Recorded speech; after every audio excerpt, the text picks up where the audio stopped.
Thank you so much all for your patience. You can always find us on Google, which is www.learnit.com.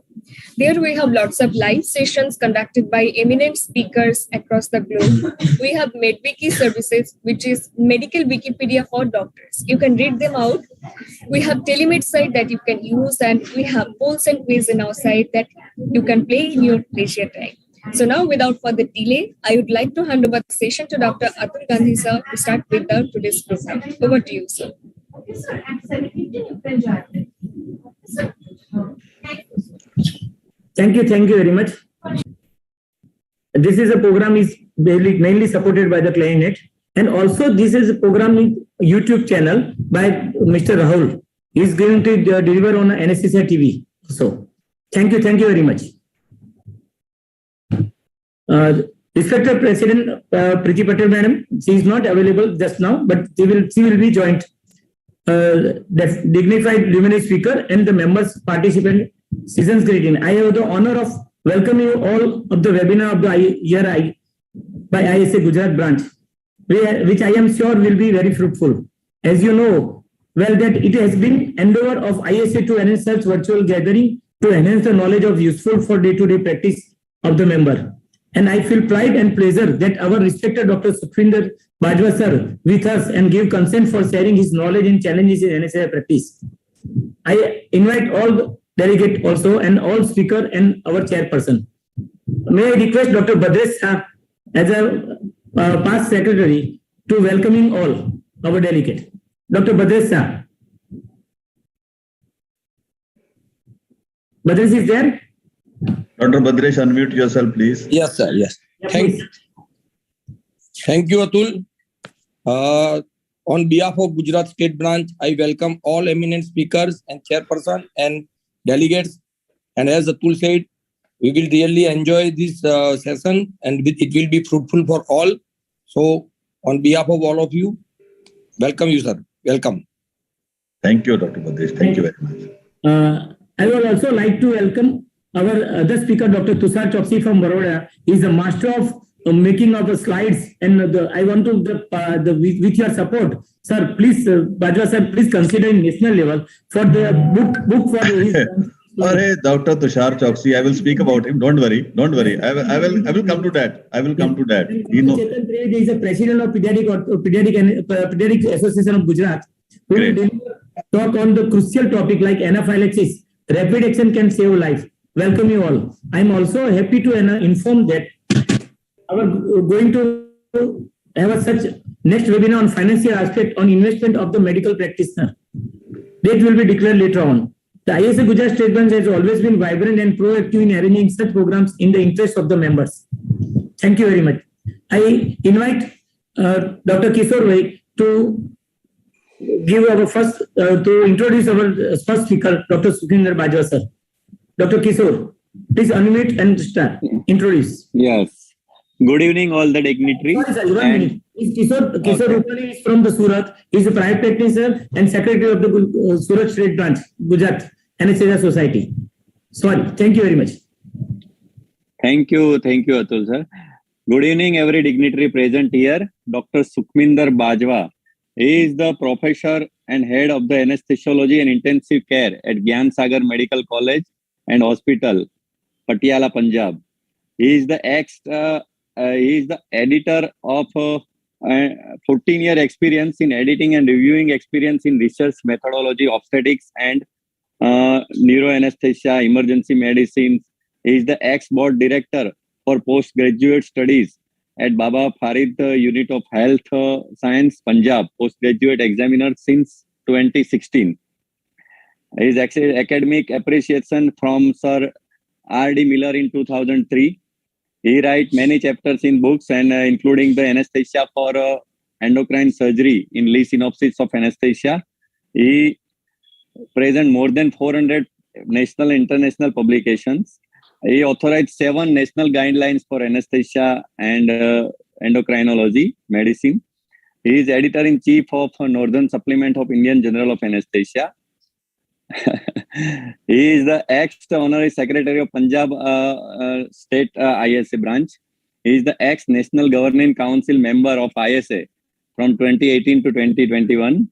He got 5 national awards, including KPR Best Young Anaesthesiologist Award of India 2012. His best research paper in Indian Journal of Urology 2013. He is the ISA President Appreciation Award for starting Northern Supplement of Indian Society of Anaesthesiology and IJ, and for developing research methodology module. So I request Dr. Sukhminder Bajwa sir to continue his lecture.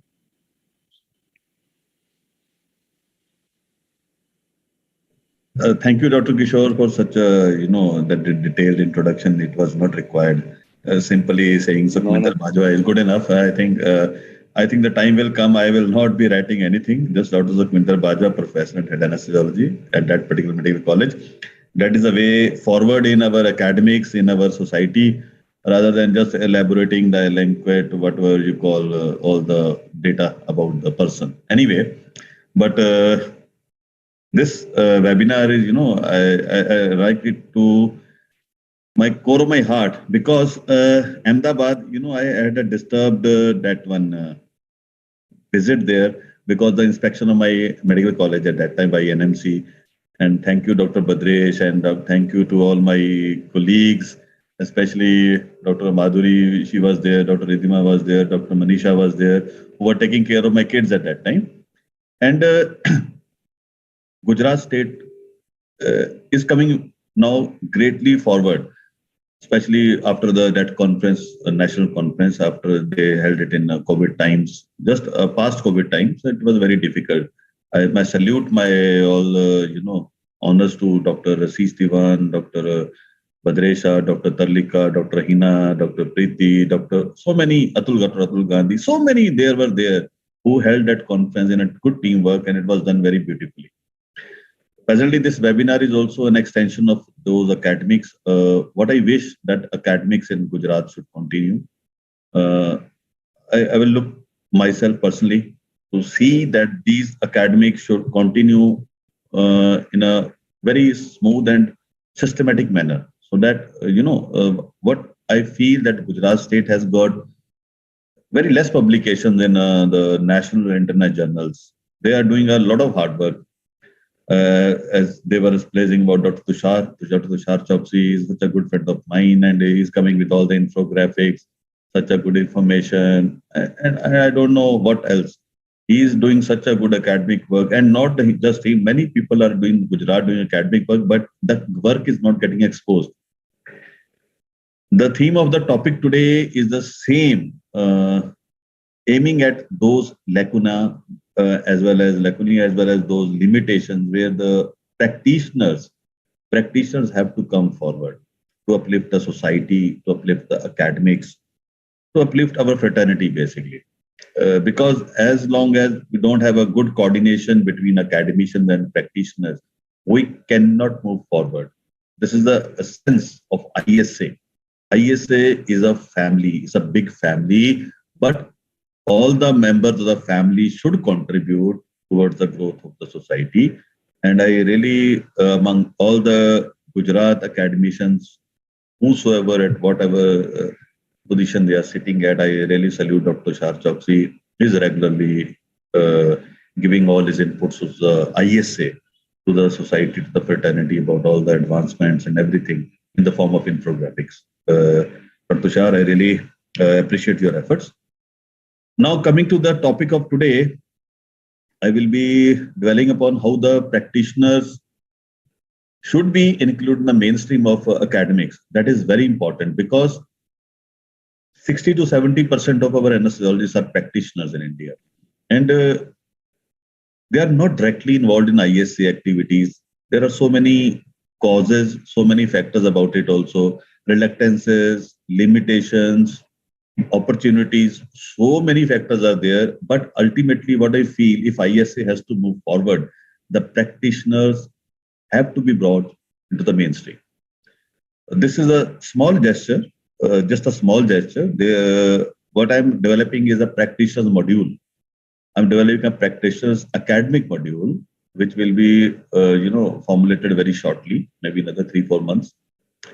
And after that, I think it will be easy for all of us to be part of this national stream, because practitioners form bulk of our practice in all the clinics, nursing homes, even a small corporate hospital, small multi-specialty hospitals. And without their involvement, the branch cannot move forward. Because I am into academics for a long, long time, I know that in biochemistry, we always used to study the rate limiting enzyme, the rate limiting step. So the practitioner's involvement is a rate limiting step in this type of world, academic world. So without wasting time, I will start this one. Today's talk.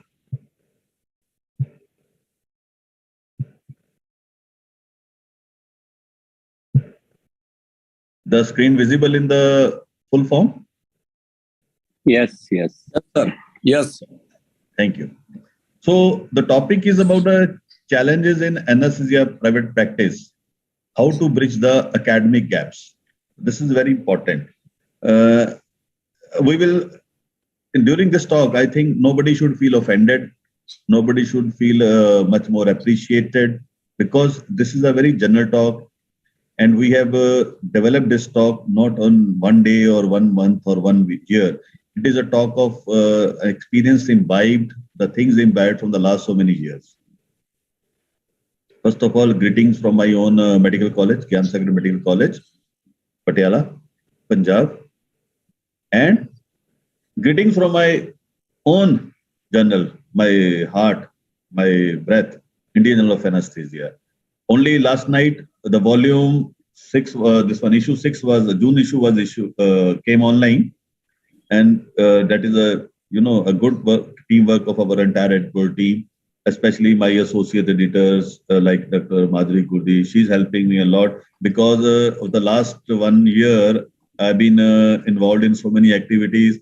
So half of my work is being carried out by my associate editor, Dr. Madhuri Kurdi also. And what's all important is, just see, the editorial this time is based on a simulation-based airway research, the fast tech recipes. See, the people who are involved here is Dr. P.F. Kotu. He was the past editor-in-chief when the journal made very huge advancements. Then Dr. Madhuri Kurdi is there. She's a very dynamic associate editor. Another good assistant editor is Kaushik Tirath. He is helping me a lot in evaluating the, proofreading, the journal things, a lot of things. And see, Tushar Chokshi, again, see how many the practitioners are making it to the academics now. I think this entire team, all from a different states, makes a global, or makes, first of all, national, then on a global platform. That this editorial is very good editorial. I like all the people who have joined in to go through this editorial. It's a new thing. It's this way that Dr. Tushar Chokshi is going to speak about his talk today. It is also a new thing. They should also know about the new, whatever you call, the thoughts, the perceptions about the simulation-based airway research. Bajwa? Yeah. Your slides are not seen in the full screen and it is not going up further. Okay, let me see again. Let me see. Now visible. Now No, it's okay. it is not full screen. But it is in full screen. No, just see. Just wait. I will do again.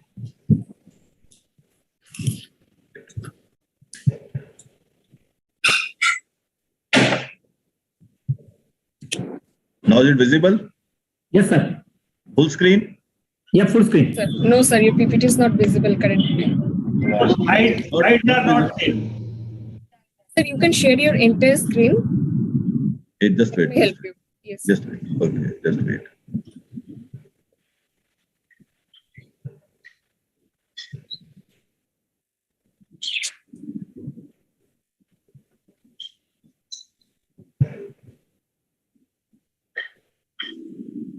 Now it's visible full screen? No, sir. No, it's not full screen, but it's okay. I think you can go ahead. No. you It can go will just take a minute. Okay, just wait. Go to slide slow. slide show. Now will you see? Now it's visible full screen? No. Yes, now it's visible. Yes. Okay. Okay. Apologies for a little technical delay here. Now, coming to the practitioner forum. Now, when we choose this anesthesia profession, there are so many things why we want to become doctors. First of all, doctors. Then we chose anesthesia profession. Now, by choosing anesthesia profession, there are so many things when we look upon our future life. When I did my MBA, this was my famous chapter, the hierarchy needs, the Maslow's hierarchy of needs. This is how our life spans, how we live in the life actually. And the bottom of the first tier is the physiological needs. When you talk about the physiological needs, the thought immediately comes about the Indian scenario, where so many people sleeps on the, the roads, on the footpaths, and exposing themselves to dangers of life, hardly having food for 3 times, and so many things are there. Okay, so first of all, if the physiological needs are met for a human being, then we move to the next step of the stair, that is the safety needs. That means the people who have got some employment, people who are earning, then they go for a yearning like personal securities and all the resources as well as their health and buying property. So when these needs are met and the people they do advancement, then you go to the next tier, that is a love and belonging. Love and belonging, when we do our MD in anesthesiology or any medical professional, go for the friendship and the intimacies among the friends. Then you have to support a family or rear a family, sense of connection, the way we are doing actually. At the moment, we are connecting with each other from different states. That is also love and belonging. Once this thing is established, then we move up to the next thing, that is a self-esteem. These are step by ascending, phenomena. Self-esteem means when we are an anesthesiologist now, we have established our practice or we are an academic institution, then we yearn for self-respect, self-esteem, a status. You want to get a recognition among your peers, among the city, state, national. Then all the strength, whatever you got, power of whatever you can do, perform the functions in your professions, and the freedom of doing the things. That is self-esteem. And many of the people are yearning for this stage, basically, self-esteem. Then comes the last stage, that is self-actualization. If you ask me honestly, this state is the state where majority of the people don't think of going. It's a very highest stage. Isko we can always compare to the sannyas lena, एक मतलब बहुत ज़्यादा कुछ gain करना, मतलब उसमें बुद्धिमत्ता gain करना या जो भी कह सकते हैं उसमें. That stage is very difficult to reach. But I congratulate our fraternity that this stage was reached during COVID times. Right from our PG students to the consultants, whosoever did the duty in the COVID ICUs, they really realized their life is worth saving so many lives. That was though transient, but it was a stage of self-actualization. And majority of the people aim for this stage if they really want to that कि मेरा मकसद क्या है जिंदगी का. But it is self-actualization. So taking it to little lighter terms, I will say one thing. A simple example दे रहा हूँ, थोड़ा joke भी है. Around a person, एक व्यक्ति सुबह सुबह थोड़ा सा आध्यात्मिक हो गया और आंखें बंद करके सोचने लगा about that self-actualization stage. Who am I? मैं कौन हूँ? कहाँ से आया हूँ? क्यों आया हूँ? और कहाँ जाना? See, these are the questions which we can हम भी एक दूसरे से पूछ सकते हैं, अपने आप से पूछ सकते हैं. कौन हूँ मैं? कहाँ से आया हूँ? क्यों आया हूँ? कहाँ जाना है? इन प्रश्नों के चिंतन में वह इतना खो गया कि समय का ध्यान नहीं रहा. I'm talking about the morning, about all the anesthesiologists when we get up in the morning. अगर सोचना शुरू कर दें तो ये ध्यान नहीं रहा कि टाइम कितना हो गया. तभी किचन से पत्नी की आवाज आई. फर्स्ट क्वेश्चन, कौन हूं मैं? 1 नंबर के आलसी हो तुम. दूसरा था, कहां से आया हूं मैं? पता नहीं कौन सी दुनिया से आए हो, तीसरा क्यों आया हूं मेरी जिंदगी खराब करने, और चौथा क्वेश्चन था कहाँ जाना है, उठो और नहाने जाओ। सो चारों प्रश्नों का बड़ी सुगमता से उत्तर मिलने से उसकी आध्यात्मिक यात्रा पूरी होने के साथ संपूर्ण ज्ञान की प्राप्ति भी हो गई। So this is one of the lighter moments we can say about the Maslow's need. Now coming to the topic that what are the challenges and limitations of anesthesia private practice? This is a very important part. This is what we are facing in everyday life. The first of all is insecurity. Many of you will agree with me, if you will not agree with me, but insecurity in private practice plays a bigger role. People say that your job is not secure, you have to do work every day, you have to be available, you have to be very much competent, whatever. Then comes almost always alone, no helping hand. Many of the practitioners are doing their practice alone. Helping hand nahi hota, na SR, na JR, na PG student. Then there is no fixed salary. You have to earn every day. You have to earn, you have to work, then you earn. There is no fixed salary for that. And minimal time to prepare the patient, inadequate investigations available to you to get the cases done sometime according to that, and no time for optimization. If some problem is there, sometimes you don't get time for optimization, and in doing so, there's a very much important thing that you cannot refuse the difficult task of cases. That means you cannot refuse the cases. And planning of family affairs is a difficult task. COVID has gone. Now people are trying to plan the vacation, but very difficult for a practitioner to actually plan for a family affairs or function at home also. Duty adjustment ki problem hoti. There are no people, there are hardly few people who can adjust duties with you. And there is no fixed holiday. Just like the people of academic institutes don't have fixed holiday.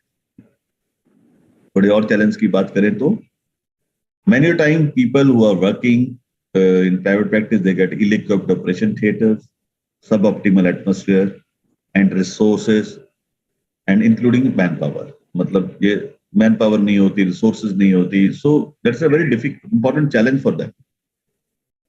There's higher vulnerability to medico-legal issues because they are working alone here, not under the cover. And sometimes ego clashes with the colleagues and surgeons also. If you think that they are working very hard, but still their recognition is confined to the local areas wherever they're working. And many of them times they are at the mercy and whims of the surgeon. And I think many of you will agree with that. In the long run, there can be behavioral problems, marital discord, and substance abuse. Night call, even at the age of 60, is the most stressful part of the practice. Now, this is important for me. They don't have time for publication, or they have lack of motivation for academic work. And also, they don't get that much opportunities for the academic publishing. We talk about the phases of private practice. The first is the struggle phase, where a person just passes out from the institution after the MD or DA. When coming to private practice, they are struggling to establish themselves, to get a work, to get the opportunities, to sustain themselves. After a few years, you can have a golden phase, because if you are good enough, you are doing good practice, you start establishing your name, people start noticing your work, you are doing a wonderful work, and the difficult cases you are getting, people will start say, okay, let's wait for this anesthesiologist. He's the best person. The surgeon will say, I will wait for this anesthesiologist. Let him come. This case will be done, and that my struggle will be over. And after this, a master phase. This phase is very rare, but it comes to many anesthesiologists. After some time, you reach that stage after gaining so much experience, so much respect in your local circle I'm talking about. Then people say that this person is the best, but you may not have time, so you can send somebody junior to you for getting the cases done. But by this stage, you must have earned that much income that you are secure enough. You can sustain yourself with whatever the income, whatever the assets you have with you. So this is the master phase. It is acquired, but not by everybody. Now, if we do comparison with the academic scenario, because the entire theme is pushing the practitioners into the academic scenario. So if you compare at the moment with the academic scenario, there's a fixed time. All the academicians, they have got a fixed time of duty. I'm talking about the consultants from suppose 8 to 5, 8 to 4, something like whatever the institutional protocols are there. Then there is a system of hierarchy is there. Once you start ascending the ladder of hierarchy, just like Maslow's need hierarchy, when you're sitting at the top position, your work become more supervisory and the dogged work is carried out by the juniors. There's a fixed salary and there's a regular increments in pay, which may not come so easily in the private practice. You get a residential quarters to stay here. Many institutions, they provide free accommodations. And also, you get vacations almost according to the NMC guidelines and the university guidelines of every state. You get almost 50 vacations per year. Then resources are optimal and team is invariably there. You all have got a full equipment, all the modern equipment, and the team is there. You can rely upon them. You are not alone there. And immune cover of the institute and hospital is there. Whatever happens, the hospital is behind you. You are not alone fighting there. The institution is there. The hospital is there to fight for you. And there is always a good back of academics. The atmosphere is there. The resources are there. The people are there to help you in academics. So this is the overall comparison you do with academic scenario. But as things don't stop here also. It's not that private practice come with these disadvantages. You are one's own boss and no need of following the hierarchy system. You don't say, yes, sir, no, sir. You don't have to obey every time what sir says, what madam says. You have to work according to you. And flexibility in work timings are there. Once you start working like that, there is a flexibility. I'll say not like 8 to 4 or 8 to 5, something like that, a fixed timing where you can't go outside your institution or your hospital settings.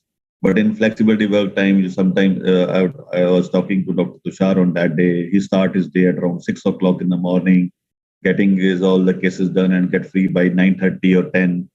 Then after all the, you can get all the work done in the government institutions or in the banks or whatever the work you want to achieve in the working day pattern. So that is a good flexibility.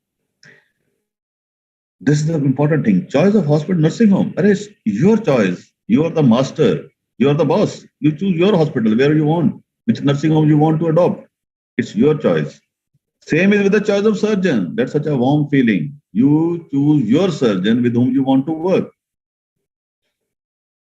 And there is more autonomy in professional decisions. You don't have to depend upon somebody. You take your decision yourself. And this is very important. Habit of self-work and enhanced confidence. This makes a man perfect. These habits are very, important for betterment of your own personal life. Financial worry. Why I put in advantages of private practice? It's a worry over. Financial worry means you can earn as much as you want. The more you work, the more you earn. That is what is meaning of the financial worry here. And this is very important. Interpersonal relations become very good. The practitioners know how to make good relations with everybody. They know the real value of the human behavior. And that's why they acquire good communication skills. If you ask me honestly, even in institutes, I see to the people of the level of assistant professor, they don't know how to communicate to the relatives of the patients who are in ICU or seriously ill. These arts are not taught in during your MBBS or MD career. They are acquired during your lifetime, your life professional career. So this is a very important part. Almost majority of the practitioners have a very good communication skills.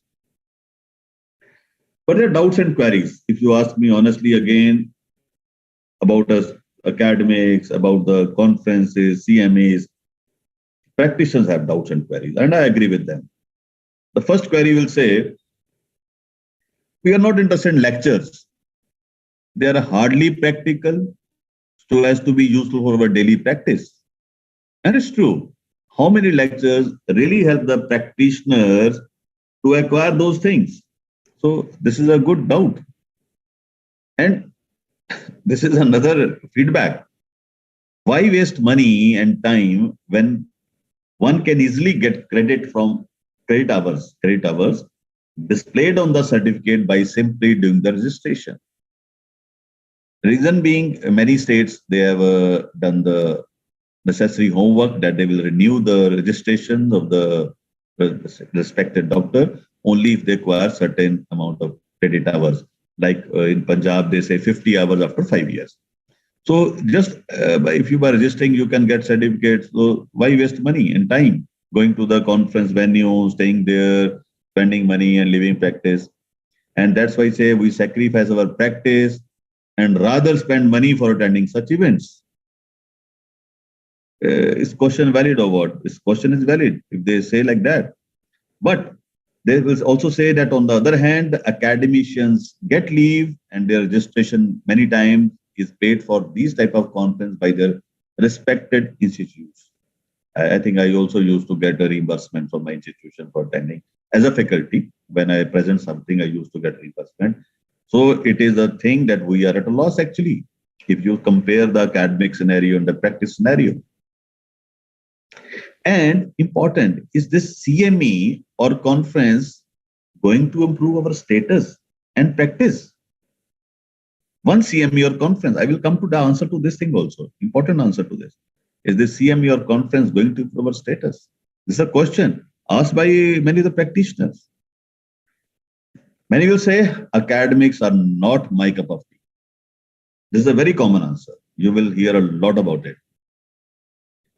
And rarely you will say inferiority complex is also there. Few of the practitioners are afraid that they do not have that much theoretical knowledge as compared to institutional persons, so they do not feel like interacting. Exceptions are there. Dr. Tushar Chokshi is one of the biggest exceptions.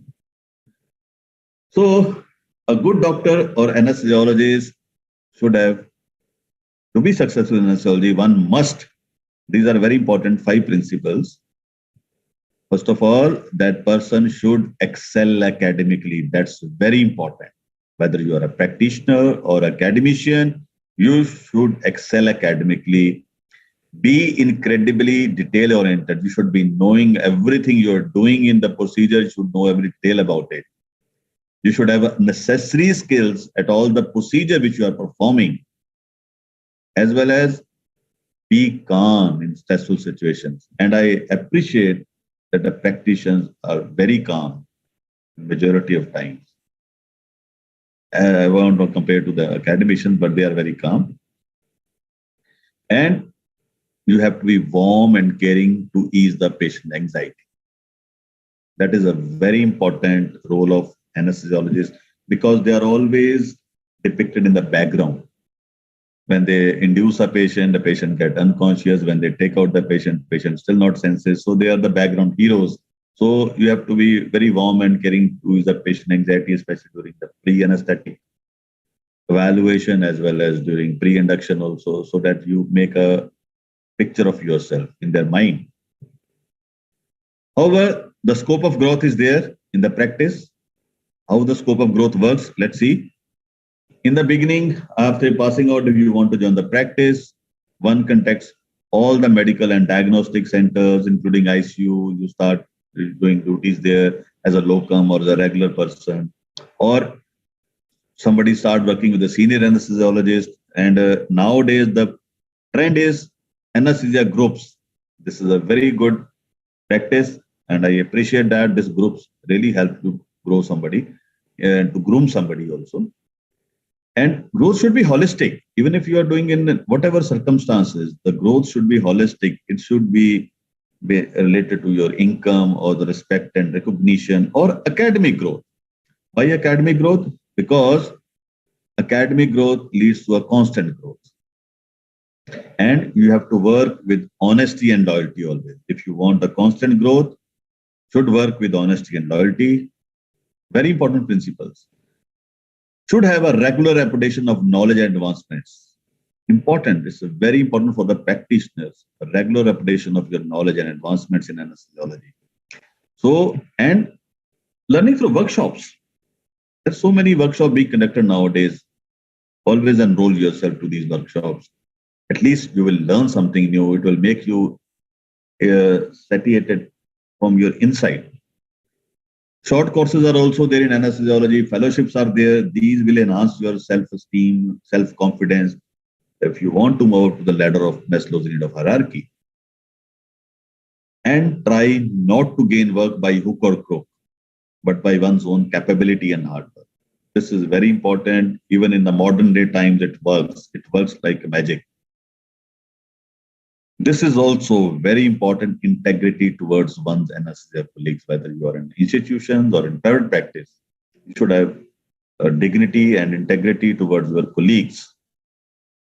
Nowadays, many anesthesiologists have seen they are establishing their own centers and they are hiring surgeons to get the cases done. This is a very proud moment also. At many places, this is happening. And regarding the relative value guide, we have come up with a private practitioner guide in our ISA also. They are on the website, isa.in. You can go. These are being practiced in the United States, Australia, New Zealand, South Africa. And all these compensations or the fees of anesthesiologists decided on the basis of time of the surgery, the complexity of the surgeries, as well as the risk profile of the patient. So what are the possible solutions and room of improvement for our private practitioners to come to the mainstream? First of all, I will ask a very one simple question to all the practitioners. Is practical knowledge sufficient enough? Somebody says, I am doing practice for anesthesia for 30 years, for 20 years. Is it sufficient enough? Without evidence, without knowledge, nothing is sufficient. Then, therefore, you should develop habit of regular reading. I will say at least one should read every issue of Indian Journal of Anesthesia, whether you want to go online or you get a hard copy, but you should develop reading at least the journal. Nowadays, the articles are so good, you will feel that you have read something very, very important. Then ISA directory is also there. For all the practitioners, I'm saying, ISA directory, if you download the ISA app on your Androids or Apple phones, you get this ISA directory. You can always upload the data. You can always upload a very difficult case or whatever the thing you have encountered. And it is very confidential. Nothing is going to be revealed, your identity, your place, your practice, nothing is going to be revealed. Rather, it will be very helpful for ISA, at least to have some data of their own. At least you will be contributing towards your own fraternity, to your society, towards your parent society. So at least I request everybody to download the ISA web app on their mobiles. Other thing is publication journals. Just in the beginning, I talked about Dr. Tushar Chokshi getting that article, editorial also published. There are, in the last 2.5 years, we have seen almost every issue has got 1 or 2 articles from the practitioners. Things have come up. They are looking a little rosy. But what I convey that at least try to do publication journals. How? That is very important. I will come into that. As many subspecialties of anesthesia have come up, writing all the cardiac, airway, neuro, obstetric, pediatric. So similarly, many avenues to work upon. You can work upon any of the subspecialty. And specializing in one field as one cannot be master of everyone. Because you cannot say that I want to be like an anesthesiologist in everything. I will just give one example. If somebody is good in airway, good in critical care, you start working in that field. For a long-term goal, start working, start learning new things in that field. And you can contribute to academically also, and that will be a holistic approach towards your development.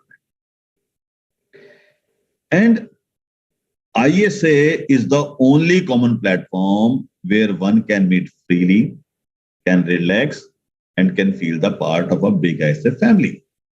So biggest example was the Ahmedabad conference, where all the practitioners, the academicians, they met at the same time. They were feeling free, they were relaxing. But all the conferences aimed mainly at academics. So what I suggest here is that whatever a good case you are doing in your practice, try to publish that. That is a very important part. So answer is clear. Reunion of academic and practitioners of that city branch and ISA has to go forward. So last of all, how to bridge the gap. This is important for a practitioner and academician as a whole. Regular attendance at city branches meets with a new unique case discussion, workshop, or hands-on skill. A good case discussion, any practitioner got a good case, that should be highlighted. Rather, I think any city branch, the aim should be to highlight how the practitioner did that case, how it really, with the minimal resources, the challenging atmosphere, how that case was done, so that it sets an example. It gives a clue to the other people, not in your city or state, but to the entire nation. That's very important. Active participation in other programs of ISA. There are so many programs of ISA and many more will come. Start participating in that. I've seen Maharashtra and Gujarat, many people are already participating in all the programs of ISA, and that gives a sense of belonging. You become a part of a family, you become a part of the academic atmosphere, because ISA is an academic society. So try to participate in any form, it will give you a sense of belonging to a national family. Reporting or writing the case when it is unique. That's what I was telling. Whenever you see a case is unique, something different, which you have not read, which you have not performed earlier, try to report it and writing it. I will tell you one solution to that also. Formulation of academic committee at every city branch. You formulate your academic committee at Ahmedabad branch. That should imbibe members from the institutions as well as private practice. Suppose I'm a practitioner, tomorrow I'm going to get a very important case done. You know what I will do? I will ask that academic committee, this is the case, this case is being posted for tomorrow, how to approach that case. You can have online meeting, you can have a conference calls, and it's a very easy to discuss. Somebody may come out with a good suggestion for you. You will be able to handle that case in a very compact, smooth, and a clinical precision manner. That's important. So formulation of academic committee is my idea. It should be formed at every city branch. And make city branch so strong that every time a new member comes, I'm talking about the new members means the new senior resident or just after passing out, he or she should feel that they are the newer members of the family and not a threat to the existing practitioner. This trend you do, I'm telling you, the city branch will grow like anything. I've listened to the stories of many stalwarts. I've traveled to India in the last 6 to 8 months. I've listened to the stories of many stalwarts, and I have listened about the struggle, how they really wanted to bring up the anesthesia academics during their time, how they wanted anesthesia to be recognized in the society among the medical fraternity, because this branch was not considered that good in the last, I think 3 or 4 decades back. So all these stalwarts have contributed uniquely, small bit pieces, and where we are today because of these stalwarts as well as the hard work of our seniors. That's what I'm saying. One CME or conference may not change your status or practice, but even I will say every small research being published in the journal is not going to make a revolutionary change in the practice of anesthesia, but the accumulation of small evidences in the form of research over a period of time definitely change the direction of anesthesia. So that's what I mean. The practitioners, even if they start contributing a little, it will make a hell lot of change in the coming times. That is very important. Now, I'm going to ask one question to the academicians as well as the practitioner, because there will not be much of discussion, as I have discussed with Dr. Atul also. Because this is a general lecture, general sharing of talk, not a thing. This is a case of Charcot-Levin syndrome with the spine.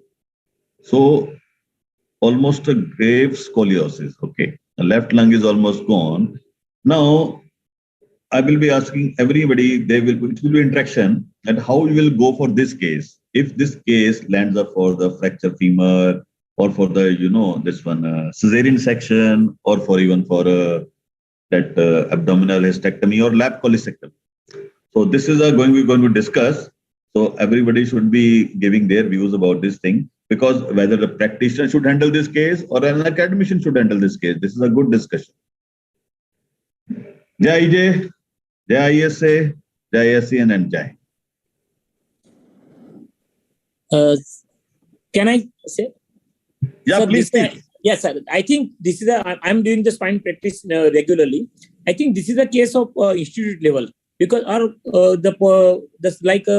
safety behind the ICU and everything. If it is fracture lower limb surgery, I can try the spinal anesthesia if it is possible. Otherwise, I totally back up with all general anesthesia equipment kept ready. That's right. The first line you said, that's very important about the ICU. ICU is very important. Even if you're in practice, many multi-specialty clinics have got, ICUs. So I think backup of the ICU is very important. It's not about the particular skill of anesthesiologist, it's the experience also. GA, I get this. I performed this case on 10th of May. Yes. Not in my institution, but in my multi-specialty clinic, because I've got a setup of ICU. It took me almost around 25 minutes to extubate the patient post. Lap chole was done in almost 10 minutes. Yeah. Anesthesia was for 40 minutes. But this type of similar case, I had done in around 2001 when I was a senior resident in Sector 32, Chandigarh Medical College. At that time, cesarean was done under this one spinal. I could ensure spinal. At that time, I was so much, enthusiastic about giving spinal to such cases. I was thinking that I'm doing something new. I'm very much important, something like all those things going into your mind when you're senior resident. Your young age, the enthusiasm was there. I could get that case done, but the effect was not there. So I ultimately have to give GA, and that patient landed to pulmonary edema and couldn't extubate for 2 days. It was kept in ICU. After 2 days, she was extubated. I could not write about that case because I was so much, got relief that a patient survived because of my ignorance. And now this case I did in, on 10th May, and I was lucky enough that I could get it done in a much, eloquent way. That's our thing. Yes, thank you, sir. I think you keep ready everything. If it is go for regional, but you should keep ready everything for airway maintenance. Yeah, definitely airway maintenance and ICU maintenance. Yes, sir. Yeah.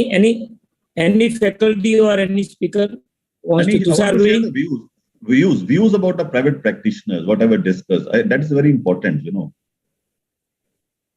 Badresh is also doing the number of cases of spine surgery. Badresh, can you tell? As Atul, you said, this is the case of institute. The simple things that institutes require for this type of cases.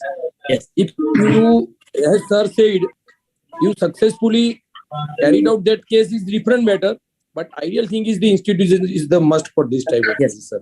It's a teamwork. And teamwork, yes. And most of the residents, they are doing a thesis on such type of cases. Yes. Okay. Yeah. Yes, sir.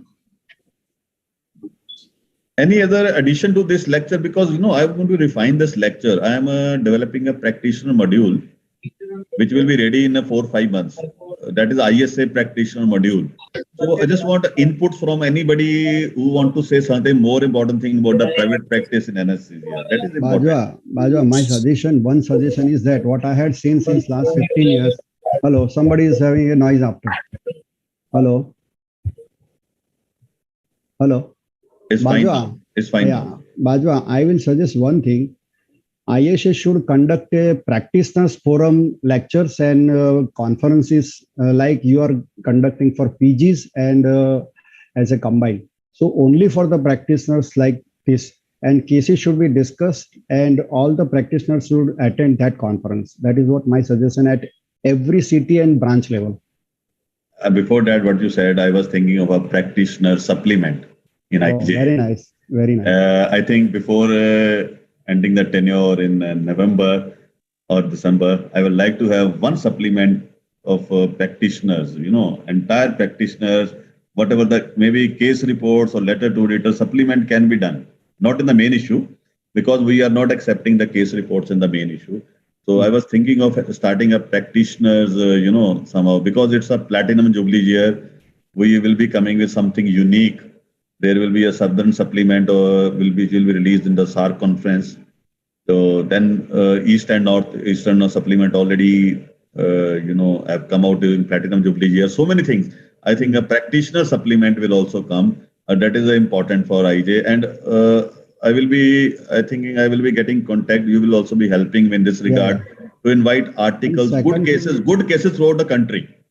And second thing, Bajwa, what I feel that everybody from private practitioners from all over India, they are asking personally to me, hey, sir, whenever I send the articles to any journals, they are, first of all, they are on prima facie rejected because of something going wrong. So I tell them that you first learn how to write an article on the journal and then see the differences and see all the references and differences, how they are writing, and just first attend the conferences, academics meeting, and then you will learn something. Just writing something in the A4 size of paper and this words, it is not suffice. That is what I feel. Actually, this is a common notion. Everybody whosoever writes for the journal, who wants to submit to the journal, they think they have done the best thing. But journal itself shows the instruction to the authors. There are instructions to the authors. Yeah. Go through that. Sorry, sorry to interrupt, sir. Can you go for the second lecture? Is the time's running on? Yeah, sure. We can. I'm sorry for that. No, please. We can discuss later on. We can continue this. Yeah, sure. I want to share something in private. My apologies for landing into a discussion. No, we should respect time. Thank you, Bajwa sir. Thank you. This important is more important, sir. This discussion is more important, sir. No, later on we will do. We will carry on. We can carry on. Okay. Yeah, sure. Now I invite Dr. Sanjay Pandya. Sir, one thing is you notice that this is a one type of hybrid CME. Dr. Sanjay Pandya has developed the presentation on live seminar on the hall in Bhavnagar. Number of you can see on the Sanjay Pandya's photos. Number of candidate doctors are there. They give the presentation live. We should have a view of that hall also. That's important. We should have. Yes. All of these. We check you all. Sanjay is on not stop the video. So therefore there are physical conference. Dr. Sanjay Pandya is a head of the department of anesthesia in SCG Hospital, Bhavnagar, and president of the Bhavnagar Society. I invite Sanjay Pandya to introduce our next speaker, Dr. Tushar Chokshi. Sanjay Pandya, please unmute yourself.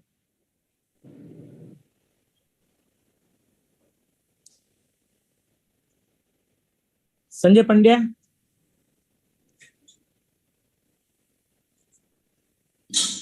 Hello. Yeah, please unmute yourself. Dr. Sanjay bhai. Sir, we can see the audience in the Bhavnagar hall. Now you are unmuted. Carry on, Sanjay Pandya. Dr. Sanjay, you are again muted. Now unmuted. Okay. Now again muted. Okay. Unmuted.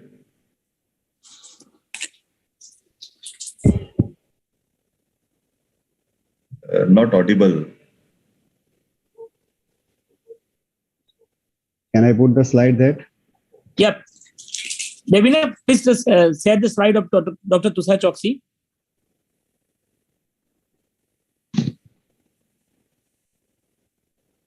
So.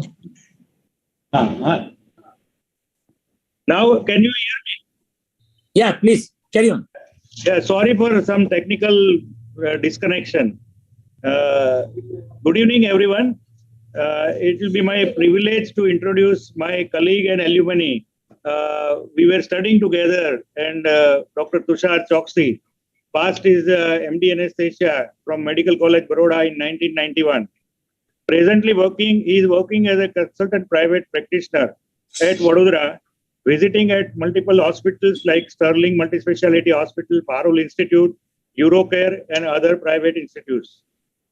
His area of interest is total IV anesthesia, opioid-free anesthesia, and out-of-the-room, operating room anesthesia. that is a non-operating room, NORA. He has a special interest for uro and lepro anesthesia also, and he is working as a pain specialist. With his high-tech vision, he has been a founder member of the TIVA, OFA, and Facebook of Indian group. He has started that Facebook group initially, and he has multiple state, national, and international speaker with more than 200 such webinars. He has presented his talk and more than 150 conference lectures he has delivered to his credit. He has written and published, as Bajwa sir said, multiple his original articles, maybe more than 5 in number, in various reputed journals. He has already started the smartphone-based tele-anesthesia practice also. And he believes in exchanging the knowledge, like in all those seminars and all. And today, let us learn from him what is Metaverse in healthcare as well as anesthesia. That is a new world of virtual internet, what I believe. And I welcome him and start a session. Thank you. Sanjay, can you share your audience, please, in whole screen? Okay, start. Yes. Thank you. Can I audible? Yes, sir. Yeah. Thank you, Dr. Sanjay Pandya. He is my buddy. He is my senior friend, and he is my colleague. So I learned from him so many things in my alma mater. So now we all will go in the different world of the anesthesia. That is Metaverse in healthcare, and the new era is coming in anesthesiology. You know, these lectures I had given more than 15 times in last 3 months. And means all over India, not all over India, but all over the world, the people are having a curiosity how Metaverse will help in the healthcare and why anesthesiology is becoming different way in 2035. So I will talk about half an hour to this topic, and you will be mesmerized after hearing this. So my lecture points are history, definition, which technologies are used in the Metaverse, types of Metaverse, framework of Metaverse, what Metaverse can do and how it works, application of Metaverse, what Metaverse has created in the world, with Metaverse, what we can do in day-to-day life, layers of Metaverse and companies building Metaverse, how Metaverse is looked in the virtual platform. Now, up till this, I have simply going for the Metaverse and its detail according to all the lectures level, and I will switch over to Metaverse in healthcare, its benefit and medical variables. First Metaverse surgery in the world and in India, Metaverse in anesthesia, challenges of Metaverse in healthcare, recent real example of Metaverse in social media and in health media. Conclusion, thanks and welcome to Metaverse Health World. So what is the Metaverse? This word is going on since last 2 years in all over the India, outside India, and in even social groups. And Facebook has created a curiosity, and he changed the name from Facebook to Meta. So their foresightedness is very much appreciated. So if you see that Metaverse word was coined in 1992 by dystopian imagine world science fiction novel by Snowcrest, written by Neil Stephenson. It is also available in all the Indian languages, particularly in Gujarati also, Hindi also. You go and read. So he has a vision in 1992 that in 2035, how the world will be. So here Metaverse, the prefix meta, which refers to the virtual world, plus the suffix verse, which refers to the physical world. So we are in the both world. We are in the virtual world as well as in the physical world. So make up them the term Metaverse. It is also called as the next generation internet and form of the parallel universe as accessible to users through virtual and augmented reality technology. Believe me, you are till today at present time also you are using a Metaverse in your day-to-day life. So how you will define the Metaverse? You go to by each and every word. The Metaverse is defined as the convergence of physical, augmented and virtual reality in a shared online space, and this environment allows humans to interact socially as well as economically as an avatar in a cyberspace, which acts as a kind of object for the real world, breaking down its physical or economic barriers. whatever the things, whatever the day-to-day life, whatever the social, even gaming, traveling, and whatever the anesthesia, even healthcare consulting, whatever you're doing physically, you can do in the metaverse. So it is an extension of the physical world and it is beyond the universe. So understand this definition. So metaverse is nothing but next level of the internet, smartphone and social medias like Instagram, Facebook, WhatsApp, Twitter, having one advanced layer in real time of virtual presence. Just now, Facebook and Google has also changed their apps into the metaverse. So I call metaverse as a virtual internet world. Now, how metaverse are used? Which technologies are used? There are probably 7 technologies, and mainly these technologies are used. That is augmented reality, artificial intelligence, virtual reality, blockchain, 3D reconstruction, mixed reality, and Internet of the Things. All these things, 7 technology mainly used in the metaverse, and they combine and they form the metaverse world. So we will go something detail about this. Artificial intelligence, you know, I have prepared these lectures in 2 years back and it has gone to viral. So it is the ability of the computer or a robot controlled by a computer to do tasks that are usually done by humans. So artificial intelligence, our intelligence will be taken by the computer.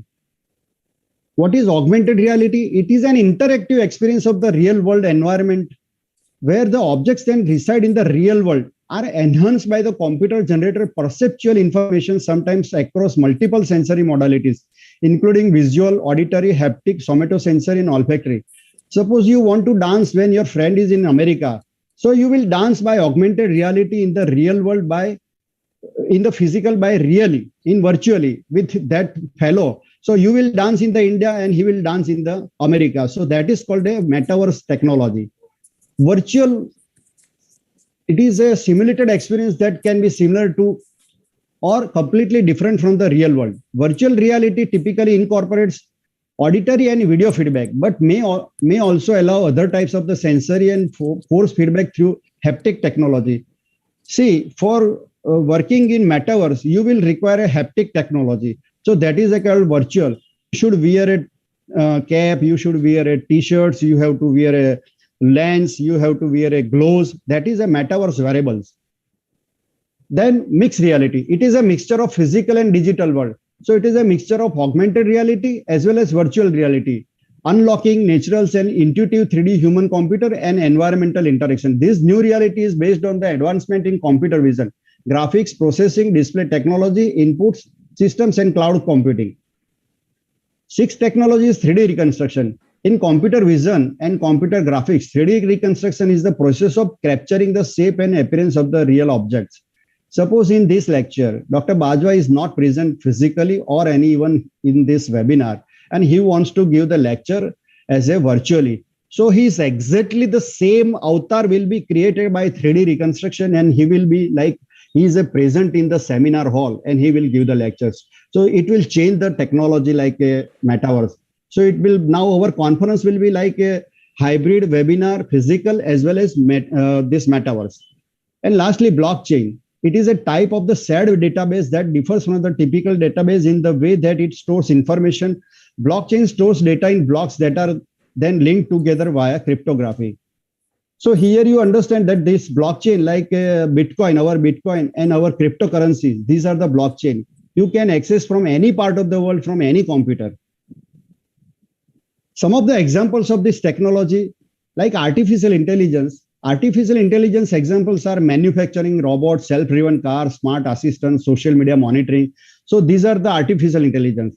Augmented reality experiences include Snapchat lenses and the game Pokemon Go. Everybody has weird 3D technology when you are visiting to Singapore or even in the Akshardham or whatever way. You wear the lenses and 3D pictures will be there. So you will be, your reality will be augmented like that.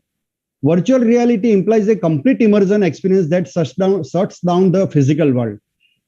Mixed reality is an experience which combines elements of the both augmented reality as well as virtual reality. Real world and digital objects interact. You can see whatever. Suppose you want to see the Niagara Fall. You are not going to visit anytime in your day, in your lifetime. So you will go by Metaverse traveling to the Niagara Fall, and you will see actually at the same time, same space and a same way with other people like Niagara Fall, how it looks. Extended reality. It covers all the various technologies that enhances our senses, including virtual reality, augmented reality, and mixed reality. So it is something superb. Then comes the blockchain. It is a chain of block, like I told, Bitcoin block containing information about the sender, receiver, number of Bitcoins to be transferred. 3D reconstruction is used in the medical field through medical imaging equipments to create the 3D reconstruction of the original objects after scan of the person body. Here, 3D reconstruction, I will tell some details. See, just now MRI, sonography machines, CT scans, they are in the 2D technology. If the 3D technology will come, then suppose you are doing sonography guided now blocks, you are seeing the black and white images, and you are pouring the injections of the local anesthetic in that area. But now this Metaverse sonography machine, Metaverse MRI, Metaverse CT scan, you will actually go into that muscles, you will go actually into that nerves, and you will feel that nerves, and you will inject that. So it is a different technology.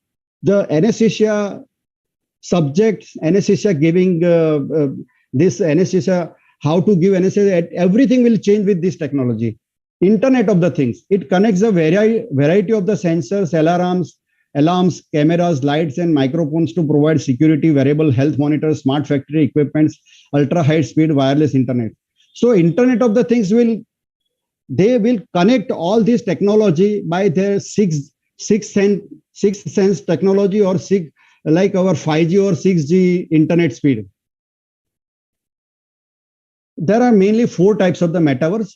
Life logging, that is our social media, augmented reality, mirror world, like whatever the GPS, this navigation, Google Maps are what we are seeing, that is also metaverse, and virtual reality. And these are the examples. So augmented realities examples are Pokemon Go, digital textbooks, and realistic content. Suppose you are going in the game, 3D games, and you actually go in the Android phone or your Apple phone. You are wearing the HoloLens or Oculens, and you are playing with that creature of that these digital games.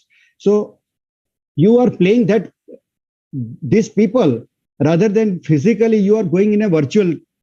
Life logging is a Facebook, Instagram, Apple Watch, Samsung Health, Nike Plus.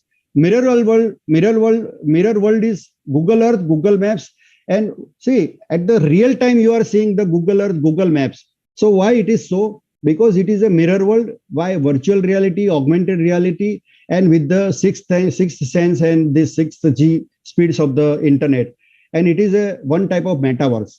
Virtual reality, like all these games like Second Life, Minecraft, Roblox, and other things. These are the buckets are required for the development of metaverse, and each buckets are very necessary. Like we should have a hardware, computer, networking, virtual platforms, payment services, content, service, and assets, and interchange tools and standards. In metaverse, first, just to give the knowledge to you, metaverse has created a hospital, metaverse has created a hotel, metaverse has created a health city, metaverse has started a social marriages, receptions, everything. And everything is now, you can even buy land on the metaverse, decentralized land. You can have an exchange, you can invest the money like cryptocurrency in this metaverse. Metaverse will rule the world within 10 years. So it is a Mark Zuckerberg, what he said, it is the metaverse defined most simply as a virtual world where people can socialize, work, and play. And Facebook CEO Mark believes it is the future of the internet and of $1 trillion of business. And still we are barely able to cover the real world today. See, if you go after 10 years, then most of the 10, this Forbes first fortune company will be with the metaverse only. In metaverse, what you can do? You can stand, sit, move, walk through, dance, fly, swim, ride through virtual vehicles, and virtually present at various places and spaces. Even not on that, sensors like touch, smell, temperature, and others are already there in the metaverse. Suppose I will give the examples. I want to do the pre-anesthetic checkup in my hospital, not in the hospital, but at my home only. So my patients will wear the Metaverse shirts and Metaverse something like wearables, and I will have a haptic gloves in my hand. And for touch, smell, temperature, like all these sensor will be there in the Metaverse, and I can do really not physically, but virtually. I can do all this pre-anesthetic checkup, consulting, even giving anesthesia also with this type of the Metaverse of technology. So what else you required? What does Metaverse do? The Metaverse is the next generation of the internet. It enables creator to deliver connected, immersive experience based around activities. Metaverse is not a future. It is already here. It is a conversion about becoming, not simply being. So don't believe that I am the new for this terminology. You are already using artificial intelligence. You are already using all this technology. You have seen the 3D technologies, 3D reconstruction, everything in your life. Same way, suppose you have a knee joint replacement and you want to have a same joint in your body. So you can create by 3D reconstruction with Metaverse, and all these surgeries will go like Metaverse surgery. I will come on later in my slide. So how Metaverse works? Suppose you are here, you have to immerse in the virtual reality or augmented reality, and you will go in the Metaverse. But you should require a phone, laptop, and some of the wearables. They are available in the market, and you should have a lenses like HoloLens or OcuLens. So these are the applications are used in by Metaverse. Almost each industries, each part of the world, social media, social gathering, real estate, healthcare, e-commerce, education, training, e-games, e-sports, military, tourism, manufacturing. So all these people are using this Metaverse. It is a one step ahead than artificial intelligence, and it is combined with all this technology. So Metaverse, what we can do? We can have a gamification, sofifications, experience of real estate, experience of travel, experience of automotive, experience of learning and education, experience of fitness, experience of live music, real-time virtual presence, experience of even safe healthcare. I will give the two examples of gamification and sofification. Just now, you want to buy a boot on the Amazon. You will go to the Amazon shop app. You will choose your size, your brand, and everything, and a good brand of the shoes. Suppose you want a this Nike brand of the shoes. So you will have a different colors on this. So this is just like artificial intelligence, and you are collecting, you are giving the money, and the boot will come to your, shoes will come to your place. But now, how Metaverse sofistication will be? In Metaverse sophistications, you will actually go to the Italy store. You will pick up that shoes by the rack on the Nike brand. You will wear on that by your haptic, this Metaverse wearables of these sensors, and you will see that this boot is comfortable for me. You will give the order by even cryptocurrency, and that boot will come to your this residence or this your address. So it is a one step ahead than sophistication. Even gamification. Suppose I want to play with the Sunil Gavaskar or Sachin Tendulkar in any stadium, if they are playing in that stadium. So I don't go virtually and I can play with them. Even you can travel. I have given the example of Niagara Falls. Even I want to, suppose I want to give anesthesia with Dr. Bajwa in his theater. So I'll be virtually present there and I will talk with him. I will have touching with the patients. I will give the suggestions. So like that, the whole scenario will be changed. So experience of healthcare is also like that.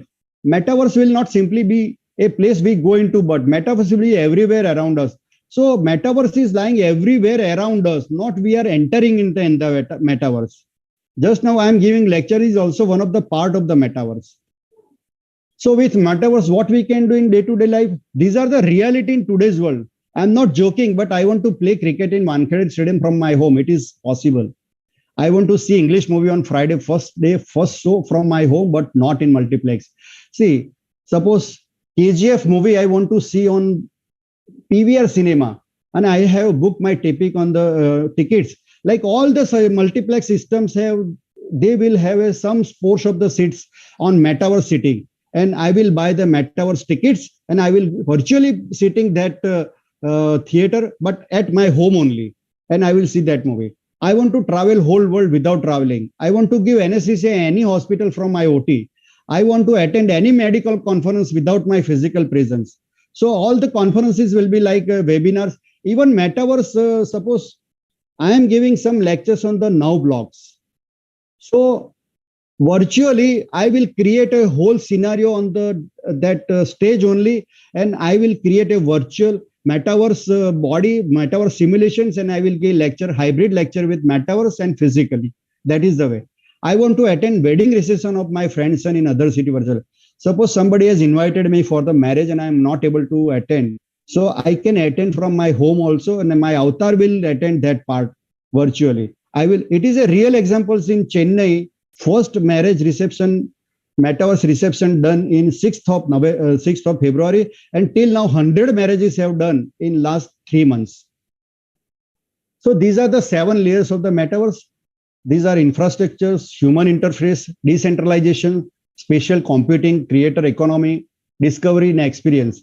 And currently 160 plus companies operating across these 7 verticals, and they are together building Metaverse universe. All these company has to work together in connection and collaboration. Some company with the virtual reality, some with the artificial intelligence, some with the mixed reality, some with the 3D construction. And these are the requirements. Suppose 6G, 5G is required, mobiles, smart glasses, edge computing, blockchain, 3D engineers, design tools. So everything is possible. And every day, believe me, 10 companies are coming. In India, just now, more than 50 companies are working on the Metaverse. And Metaverse shares are also coming in the market. And even 5 health companies from even India, they are working for the Metaverse to build up. And these are the top 7 companies building the Metaverse right now. These are the Epic Games, Fortnite, Facebook. We know this is a giant company. Niantic, NVIDIA, Microsoft, Decentraland, and Apple. The next investment of these companies are in the this Metaverse only. And believe me, some of the health city, the hospitals came from Singapore, from America, even from India. Some of the hospitals they have created a Metaverse hospital. This Yashoda, just 3 days back, they have created a Yashoda hospital on Metaverse. So even on 6th May, when I was giving lecture in Coimbatore, at the same day, Metaverse hotel was created in this Singapore, and Metaverse Health City is created by Edmix. And this is a very good articles written in this cyber psychology behavioral science this journal, and I will tell everybody should go and read this article. Now, how Metaverse is looked in virtual platform? See, this is the way users can create AI-enabled avatars of themselves to interact in digital meeting. The recent change of Facebook's name Meta is evidence of the company's far-sightedness and vision that Metaverse will save the internet. Some people are on the physically and some people are in the as a avatar. So we will be talking like that. And already in Microsoft team, they have added their avatar reconstruction in their platform. And this is the way we'll dance, we will have a chatting, all these on the Metaverse platform. This week, suppose I want to run on the America's California road, then I can go in the morning session. I will go to the, suppose Los Angeles or any Delhi road or any Vadodara road. So I can have a Metaverse swoosh and I can have Metaverse technology, so I can run that part. And believe me, the Metaverse will change the scenario. You were knowing that before 30 years, the smartphone was just a nightmare for everybody. After 30 years, smartphone is even in the beggars, even in the small kids, they are using smartphones. This smartphone, they will go away after 15 years. Smartphone, they will be like a history part. So we are all accustomed to checking emails, doing work, paying bills, and socializing over our mobile device. But all of that transition over the new system. See, we will create in Metaverse our screen, like we are screen phobia. We have a screen reading. This laptop screen, this computer screen, this mobile screen, everywhere we can create screen. Even in our theater, we can create the screen. So there is a very good videos on the YouTube also, okay, how the Metaverse looks in the virtual platform with the screen. So all these apps and everything will go away. You will have only your haptic necrology with the metaverse. And we are going to 5G, 4G to 5G to 6G. So in 2030, we will witness, all will witness the metaverse. Now we'll come to metaverse in healthcare. See these two pictures, how metaverse will look. See these pictures, they have weird from Ahmedabad. This is real example I'm telling you. He has weared a HoloLens and he is having a haptic technology metaverse stethoscope.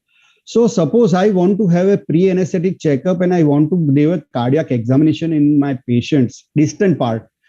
He will wear a metaverse t-shirts and I can put on virtually this stethoscope on his chest and I can hear in the real time this heart sounds. So the health industry has started using technologies like augmented reality, virtual reality, and artificial intelligence in software and hardware to enhance the proficiency of medical devices and expand the reach of medical care to primary to tertiary patient with digital medicine. So metaverse is used in radiology, mental health, medical education, training. This is the most crucial uses of this metaverse in medical education and training. Even in surgeries, fitness and wellness, plastic surgery, pain management, even in our anesthesia and critical care is also not behind. So what are the metaverse benefit in our healthcare? Reduce surgical time. The surgery which was not possible in this era. Suppose some surgeries which Dr. Bajwa has created a very good example of in last slide that this surgery was very much it was very appreciating surgery and anesthesia. So this type of surgery now from metaverse, it is very easy. Intubation is very easy. You can have a simulation experience of that metaverse surgery. You can create that experience of metaverse surgery and you can have this like in the real time, in the even before giving anesthesia, you will have a you will experience what will be the complication in this type of surgery in anesthesia. So it improves the improved accuracy, it improves the communication, it motivates and enter the patient. It improves the safety of the patient. It will store the patient's data digitally. It is also one of the best examples. Whenever the patient comes to you in any part of the world, if you have access of that metaverse technology, then you can have the data. It increases the confidence and even reduce the training cost. So metaverse in medical learning and training, I told you, this is the most beneficial part of this metaverse. Metaverse in medical staff. See, suppose in first year anatomy, the all dead body dissection will go away and you will have a real time of metaverse dissection in your this anatomical dissection hall. Metaverse programs are used to stimulate patients and surgical encounters, allowing medical students to visualize and practice of new techniques. Even it provides students with the valuable opportunity for hands-on learning. Suppose in first year MBBS examination, this student or third year examination of student or first year resident of anesthesia, they want to give a pheochromocytomy anesthesia in that patient. So they will learn on the simulation by this metaverse how to give anesthesia and real time they will learn. So student will sense and feel the replayed surgery as if they were the surgeons themselves. Metaverse patient-doctor interaction. With the promise of physically feeling and sensing the presence of a human being, the doctor-patient interaction might be much more real in metaverse than it is today with available technology. So holographic patient consultation, remote expert or consultation, training simulation. Suppose I want to have a second opinion of Dr. Atul Gandhi from Ahmedabad, but he is not visiting to my theater. So I will have a real time his presence with my OT and he will give the consultation to me or in patient and he will give his suggestions. So this is something new. So distance patient-doctor interaction.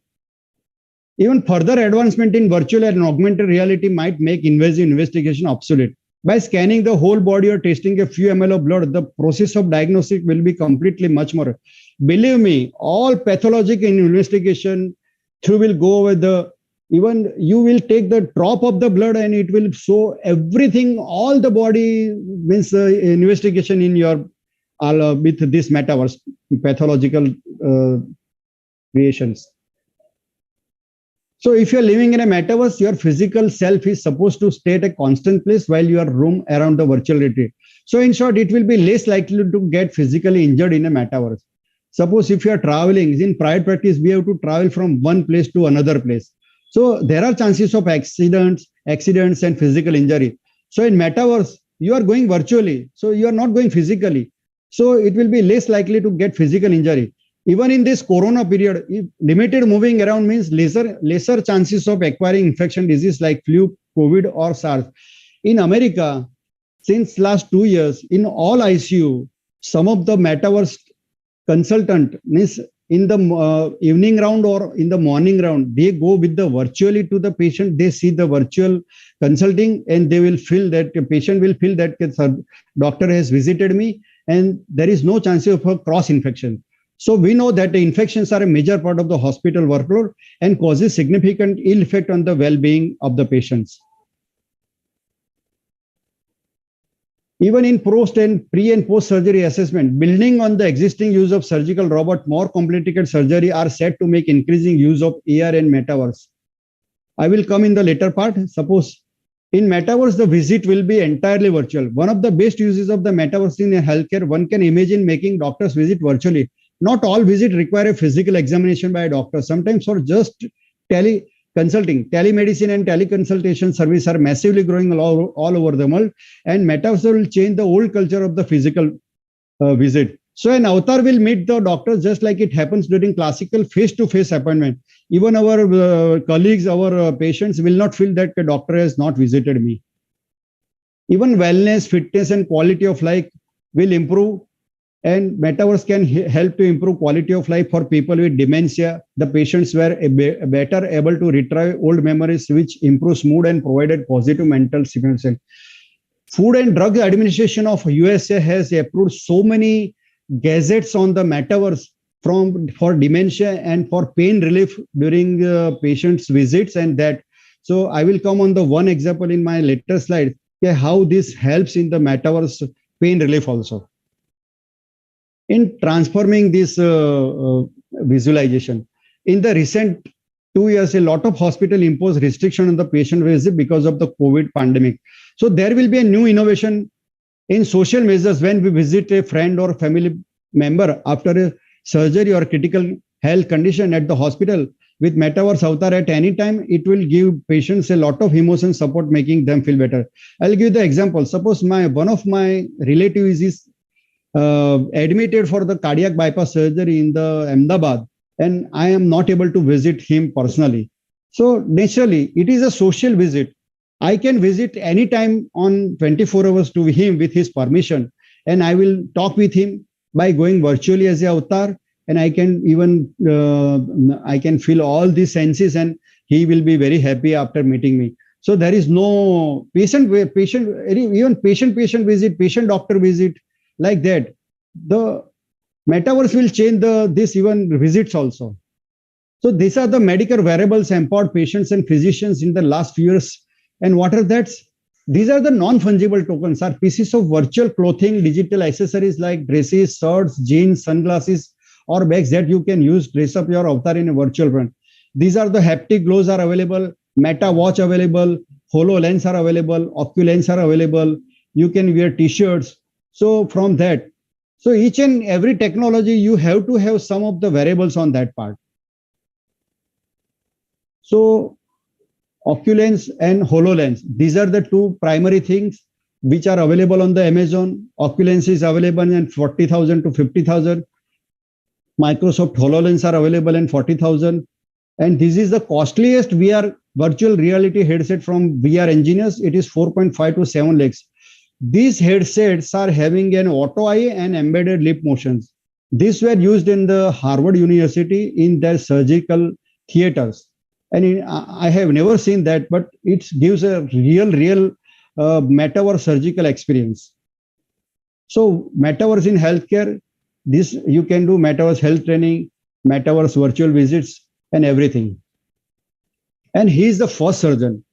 I called him a metaverse surgeon. First metaverse surgery done by him. He is a Timothy Vedam.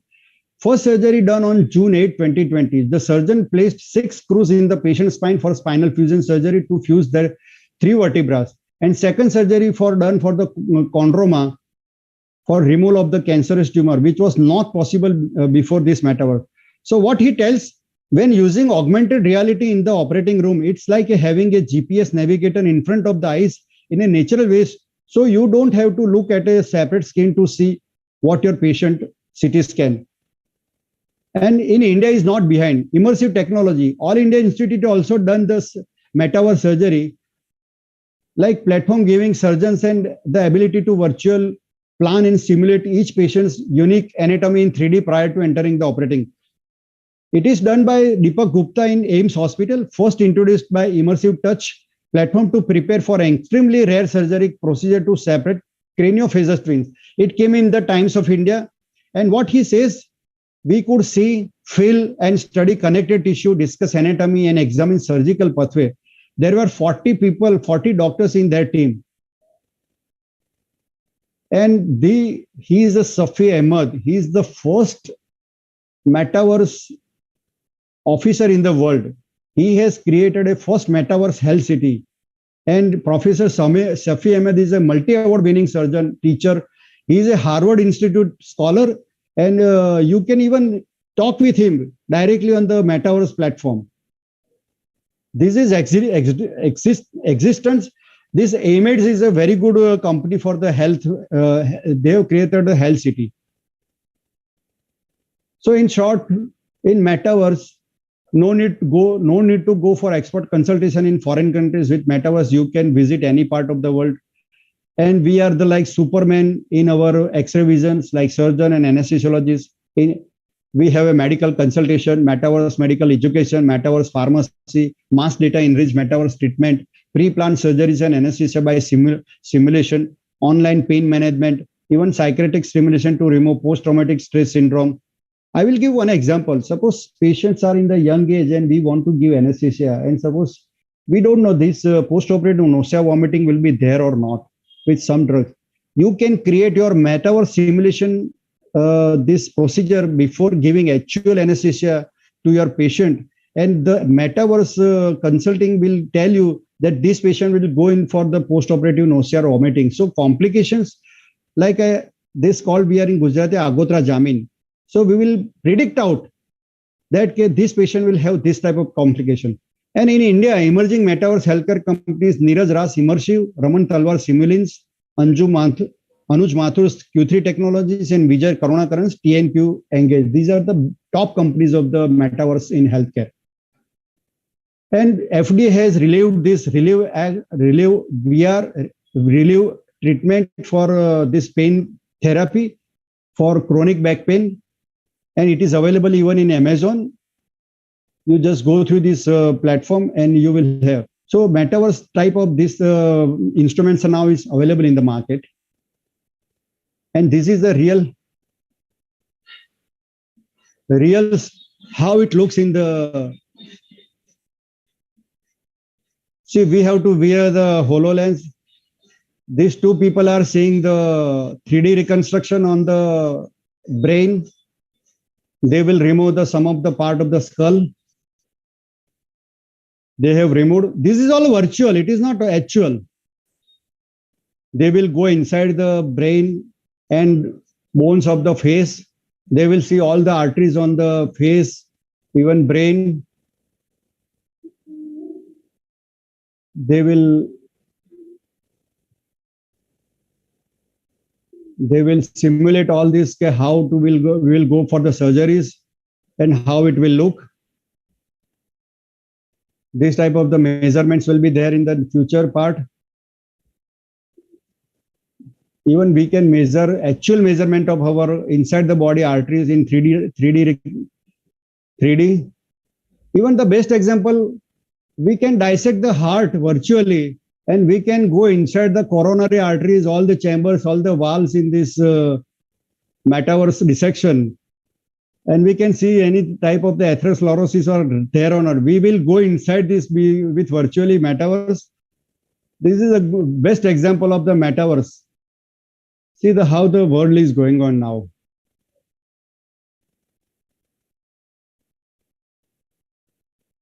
So we never thought that we could see inside the brain, but we can now do so by using the 3D models.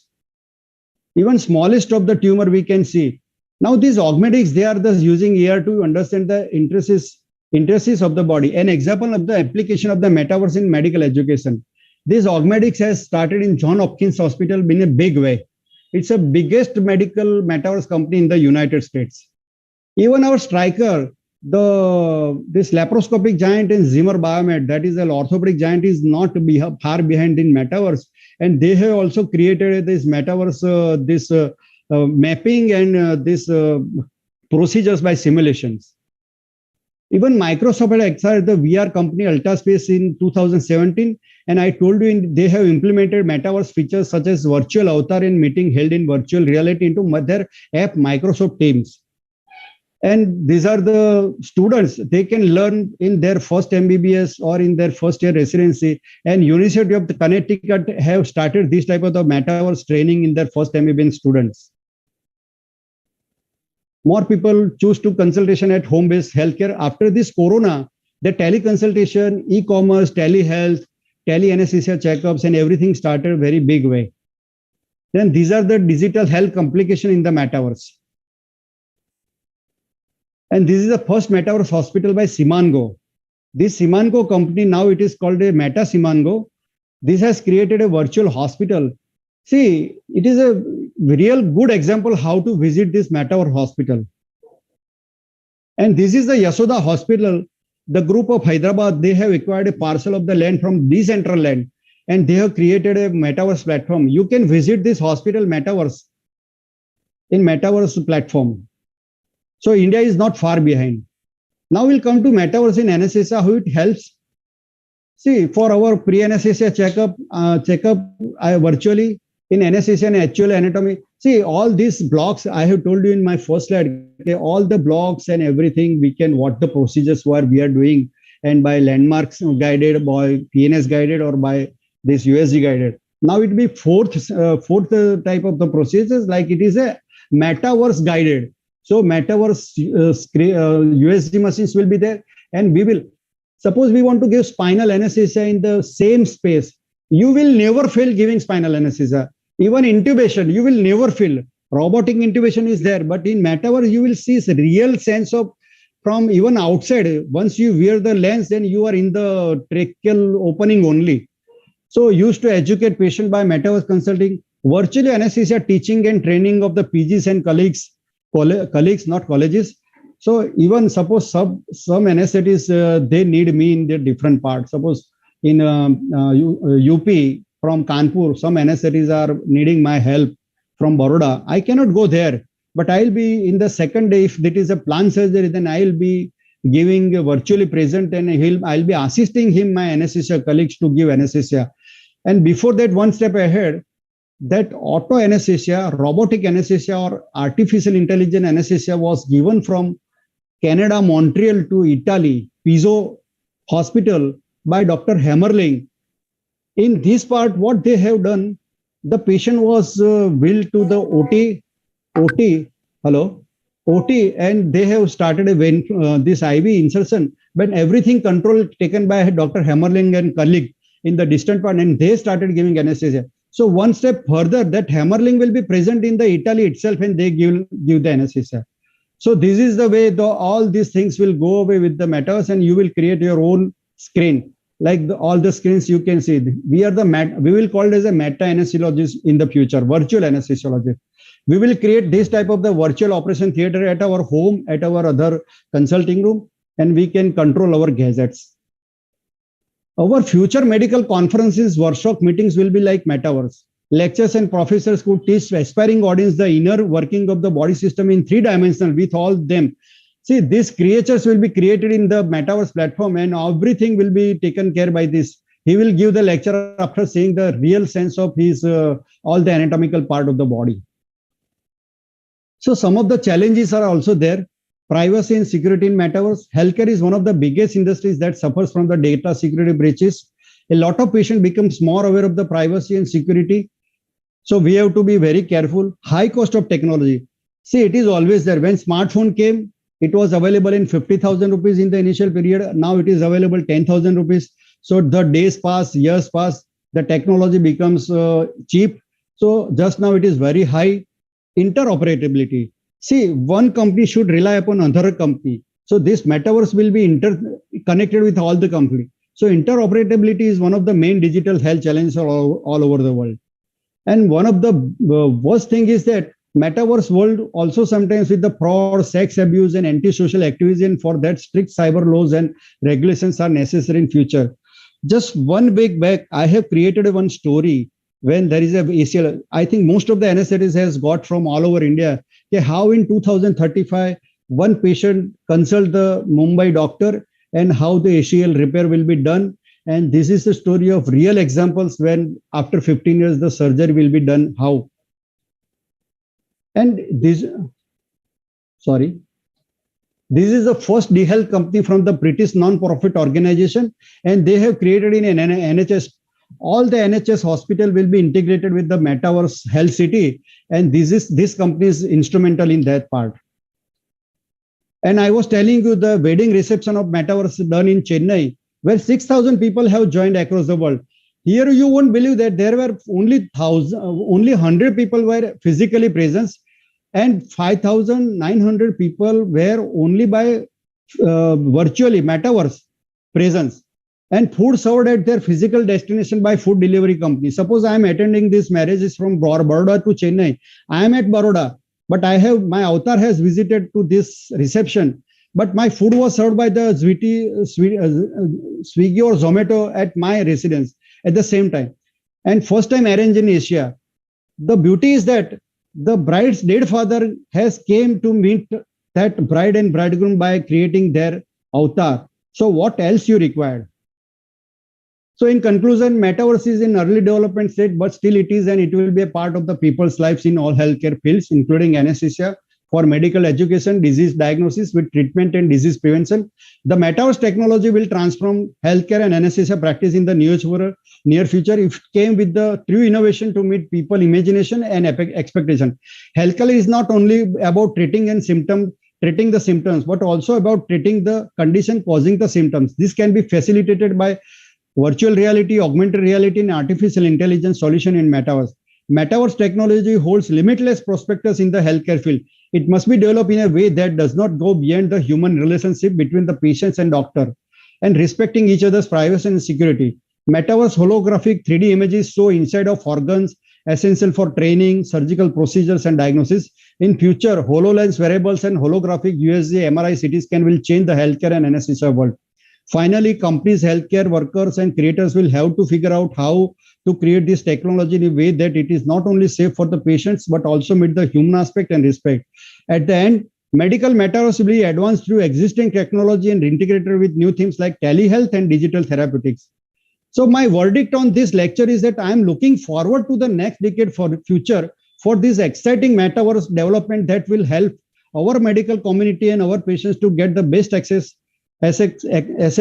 state-of-the-art healthcare. And in a pet name, I call the metaverse in healthcare as a Metaverse, new model of the healthcare. This is my own word. So now we are in the real world. Come down from the metaverse world. And thank you. Welcome to the Metaverse Health World. I'm an anesthesiologist and Metaverse resident just now. Ask me anything. If I am able to give answer, then most welcome. Thank you.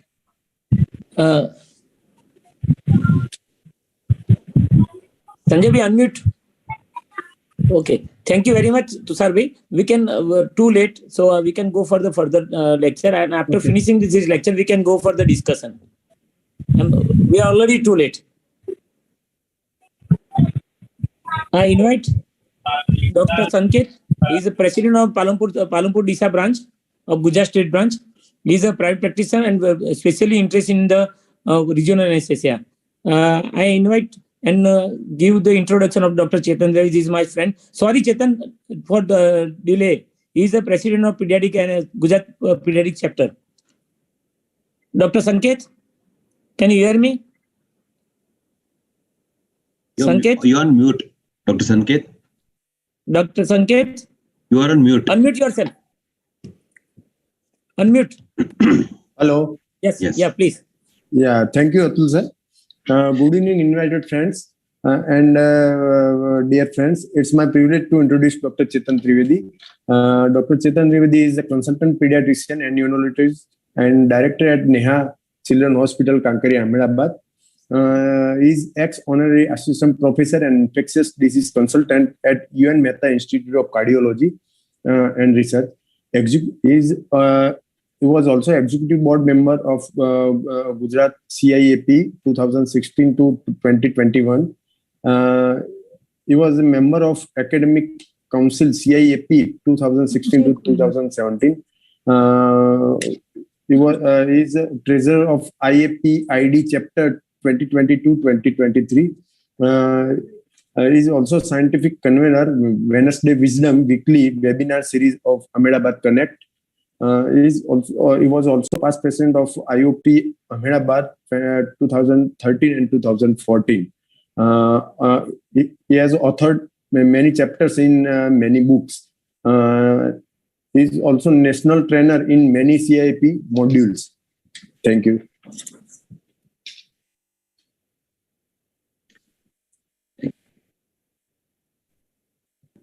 Good evening, friends. At the outset, I'm very much thankful to Indian Society of Anaesthesiology and in particular Dr. Atul Gandhi for this wonderful opportunity.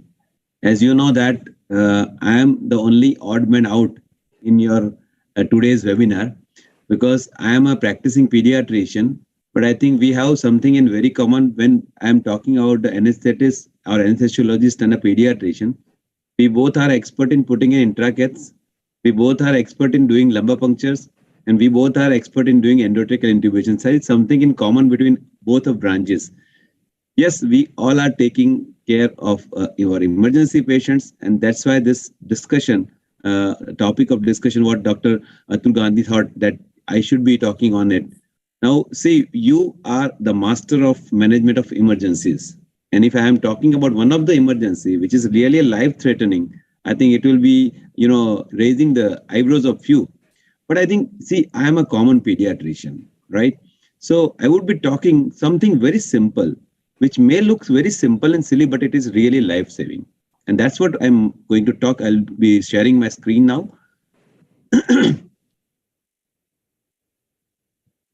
I hope my screen is visible and I'm audible properly. Yeah. So first of all, thank you, Dr. Sanket, for that wonderful introduction. And yes, Anaphylaxis. Now, what title we have given is Early Action Saves Life. Now, here, there's a question of saving life. Now, I'll just start with my own cases because I'm a pediatrician. So I will gradually learn to go toward adult size.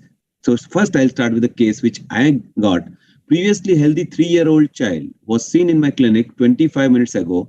He was given a flu vaccine and he rushed back to the clinic with vomiting, cough, noisy breathing, and rashes.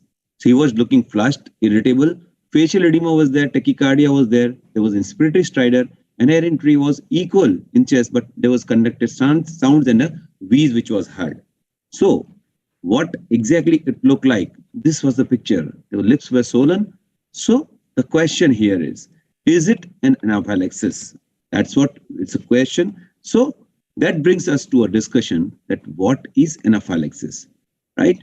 So anaphylaxis is in simple word, if we say, it is an acute life-threatening systemic allergic reaction which is associated with different mechanisms, triggers, clinical presentation, and severity.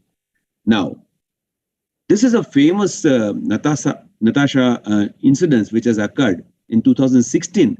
This 15-year-old girl was traveling in a British Airways and she ate baguette on this flight.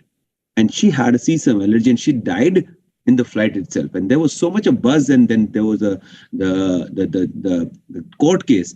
Ultimately, from October 2021, any business based in UK or England must clearly label all food packed and produced on their premises with a complete list of ingredients that was brought into existence. So it really costed one a girl's life for bringing this law. So what is anaphylaxis? How can you diagnose? See, it is a clinical diagnosis. And it is highly likely when one of these three criteria they are fulfilled. What is the first criteria? There has to be an acute onset of illness, maybe in minutes to hour, with involvement of skin or mucosa, maybe in form of generalized hives, or pruritus, or flushing, or swollen lips, which I showed in the photograph, and one of the following, either respiratory involvement or a cardiovascular. So in respiratory, it can be dyspnea, wheeze, bronchospasm, stridor, or in cardiovascular, there can be reduced blood pressure, and there can be some symptoms which has been associated with end organ dysfunction like hypotonia, syncope, or incontinence. That is one criteria. So pictorially, we can show that this is the skin or mucous involvement, then hypotension, the cardiovascular, and the respiratory. So either this plus this or this, that makes you anaphylaxis. Second is very common, two or more of following, which occurs rapidly after exposure to likely allergen in the patient, minutes to several hours. Now here 4 systems: involvement of skin, respiratory, cardiovascular, and GI. So if you have something like this, if you have respiratory complaints, if you have the blood pressure which is falling, hypotension is there, or end organ involvement, maybe in form of syncope, or there is a GI upset, maybe crampy abdominal pain and vomiting, any 2 or more of this can make you anaphylaxis. And lastly, important for you people, that reduced blood pressure following exposure to known allergen for that patient, maybe in minutes to hour, that hypotension, that causes one of the criteria for anaphylaxis. So if you have a patient, whether your systolic blood pressure is less than 90 after this exposure for allergen, or if your kid, suppose less than 1 year, less than 70 mm of Hg, if the blood pressure is there, or we have age appropriate cut, if it is less than that, then it makes the anaphylaxis. You have to suspect anaphylaxis. You should have a low index of suspicion of diagnosing anaphylaxis. So that's the way we can save the life. And the blood pressure, suppose if you don't have if you have the previously known baseline, if there is 30% or less than baseline blood pressure, that is hypotension, and then it's anaphylaxis. So it incorporates 3 things. One is onset, which is acute, sudden, exposure, maybe allergen or whatever drugs, and the signs and symptoms. So it can occur even without hemodynamic compromise. It can occur without cutaneous manifestation, and it can occur in patient with a mild presentation. So that is the anaphylaxis. That's why we should have a low index of suspicion. What is epidemiology? So in pediatric population, we see more of food and stinging insects, which are the cause for anaphylaxis. But in adults, mind well, medications which you are going to play day in and day out, along with stinging insects, are the leading triggers which are the cause of anaphylaxis. Now, what are common triggers? See, there are lot many. As I said, food is more common in pediatric population, but insect stings are both, but drugs are more common. Latex, which is now not been found much, exercise, and there are so many unknown causes. So there can be many triggers of anaphylaxis. But I think for you people, this is a very important group: antibiotics, NSAIDs, and anesthetic drugs. So now, let us try to understand what anaphylaxis can be. See, whenever you have been exposed to any allergen, there can be hypersensitivity reaction. And there are 4 types of hypersensitivity reaction. One is type 1, which is mediated by IgE. So that's why it is immediate hypersensitivity. And that's the anaphylaxis. Rest, type 2 is by antibodies. Type 3 is by antigen-antibody complex and complement complex. And lastly, type 4, that is, we know that is a delayed type of hypersensitivity, but a contact dermatitis. But what we are talking is type 1 hypersensitivity, that's anaphylaxis, and it is IgE mediated, that's why it is immediate. Let us try to understand this basic slide, pathogenesis of any allergy. So what happens? There is exposure of allergen. So there is first time when it gets exposed to the body, it's called sensitization. So it goes to beta lymphocytes, and B lymphocyte particularly will secrete the IgE that will go to mast cell. They will attach to a Fc receptor on that mast cell. So this is the first thing, first exposure. What happens if there is a re-exposure of the same allergen or similar allergen? What will happen? This allergen will directly go to this antibodies, IgE antibody, which have been attached to Fc receptor, and there will be cross linkage. And this will cause the stimulation of mast cell, and there will be degranulation. So what will happen? This mast cell will degranulate, and there will be secretions of many cytokines, including histamine, leukotrienes, platelet activated factors, and lot many. So most important thing is there has to be sensitization and re-exposure. And second thing, the mast cell degranulation may cause so many cytokines, not only histamine. So that point we will keep in mind. Now, how to manage anaphylaxis? See, this is an emergency situation. So whatever association, whatever the suggestion body, they say that epinephrine or adrenaline is the first line of drug. So what are the 4 pillars of emergency management of anaphylaxis? First and foremost is early use of adrenaline, removal of trigger, because that if you know the trigger, you have to remove it. Optimization of posture. Suppose patient has got this anaphylaxis, they can be in different situation. Maybe they have hypertension, they will be having cardiovascular compromise. Then there has to be a leg, foot end should be elevated, because then venous redistribution will happen. Second thing, suppose the patient has respiratory complaint. In that case, you won't allow them to lie down, rather the sitting position will be better. And suppose if it is unconscious, altered sensorium, then the recovery position should be the ideal for the posture in anaphylaxis management. Most important thing, anaphylaxis, you ask for the help. I think. Dr. Sanket, can you just mute yourself? Anyways, so there is 3-tier management of anaphylaxis.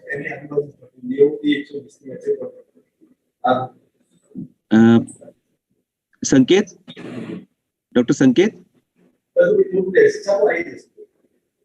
Okay, this 3-tier management of anaphylaxis. First, what I said is the first line of management, and that's adrenaline. So in our pediatric practice, when you discuss about anaphylaxis, we say there is a first line of treatment, adrenaline. Second, adrenaline. Third, adrenaline. That means adrenaline is must in the treatment or management of anaphylaxis. But if you see their second line of treatment, look at this. Removal of trigger, call for help, posture, oxygen in every case of anaphylaxis, IV fluids if required. If you have a cardiovascular compromise or if you have hypertension, you should start with IV fluids. That has to be 10 ml per kg, up to 500 ml has to be pushed in if you have a hypotension. Yes, you have to go for adrenaline first, but if you are thinking that you have to repeat adrenaline, at that time you have to start IV fluid. Inhaled corticosteroid, inhaled short-acting beta-2 agonist. Why? Because if there is a respiratory issue, bronchospasm, then you will use that. So this is second line. Mind well, the histamines and steroids have not come into picture. So there they are, H1, H2 antihistamine or steroids, they are third line of treatment. They don't have any logical use in the management of anaphylaxis. So usually what happens that we start giving antihistaminic first in case of anaphylaxis, and there we fail. So adrenaline in anaphylaxis, when to give? Act fast, administer immediately. How much to give? The dose is 0.01 milligram per kilogram in children, maximum 0.3 milligram. So we remember is 0.01 ml per kg. So 0.1 ml per 10 kg. So 0.12, 0.2, 0.3, 0.4, 0.5. So 10, 20, 30, 40, 50. So roughly it is 0.3 milligram. That is 0.3 ml is the dose. What is the concentration? Here is 1:1000. You don't need to dilute it. 1 milligram per 1 ml, 1:1000 ampule has to be used. How and where to give? It has to be given intramuscularly on lateral aspect of thigh. And how frequently? It may require to be repeated at 10 to 15 minutes. Here I'll be stressing the importance of 10 minutes because the maximum effect comes at the up to 10 minutes. So what is the availability of adrenaline? They are available in different forms. Maybe in form of this EpiPen or this adrenoclick. But I think this is very costly affair because this are available maybe in India, maybe 6,000, 7,000, and that's not routinely possible for us to keep. So we have Indian Jugaad, Indian EpiPen. What is it? It's a pre-filled syringe. You take this sort of BCG syringe, tuberculin syringe we say, and you take away the 0.5 ml of 1:1000 adrenaline. Keep it ready. And you use a 26 or 25 gauge needle because otherwise if you take a shorter needle, it might go subcutaneously. So you have to use a longer needle because we need to give it for the intramuscular route. And This adrenaline is a light sensitive, photosensitive. So what we need is, this is here, it has been shown a light colored, but it has to be a spectacle box where it has been, whether it is not transparent. And if you are moving out, suppose a patient is having a history of anaphylaxis, if he has to carry the EpiPen, if it is not available, he can make this pre-filled syringe, he can keep it for 3 months, or there's a change in discoloration of the color of this adrenaline. And here, he has to keep it in a spectacle box, and he has to keep it in a car glove box. This is the ideal most place to preserve this pre-filled syringe. So whenever there's a case like anaphylaxis, he has to just stab it on the anterolateral side of thigh. Now, dose, as I said, there can be given auto-injector, that's EpiPen, less than 10 kg, 0.1 milligram, less than 25 kg, 0.15, and more than 25 is 0.3. So in general, 0.3 milligram is the ideal dose, and injection, as I said, 0.01 milligram per kilogram, maximum 0.5.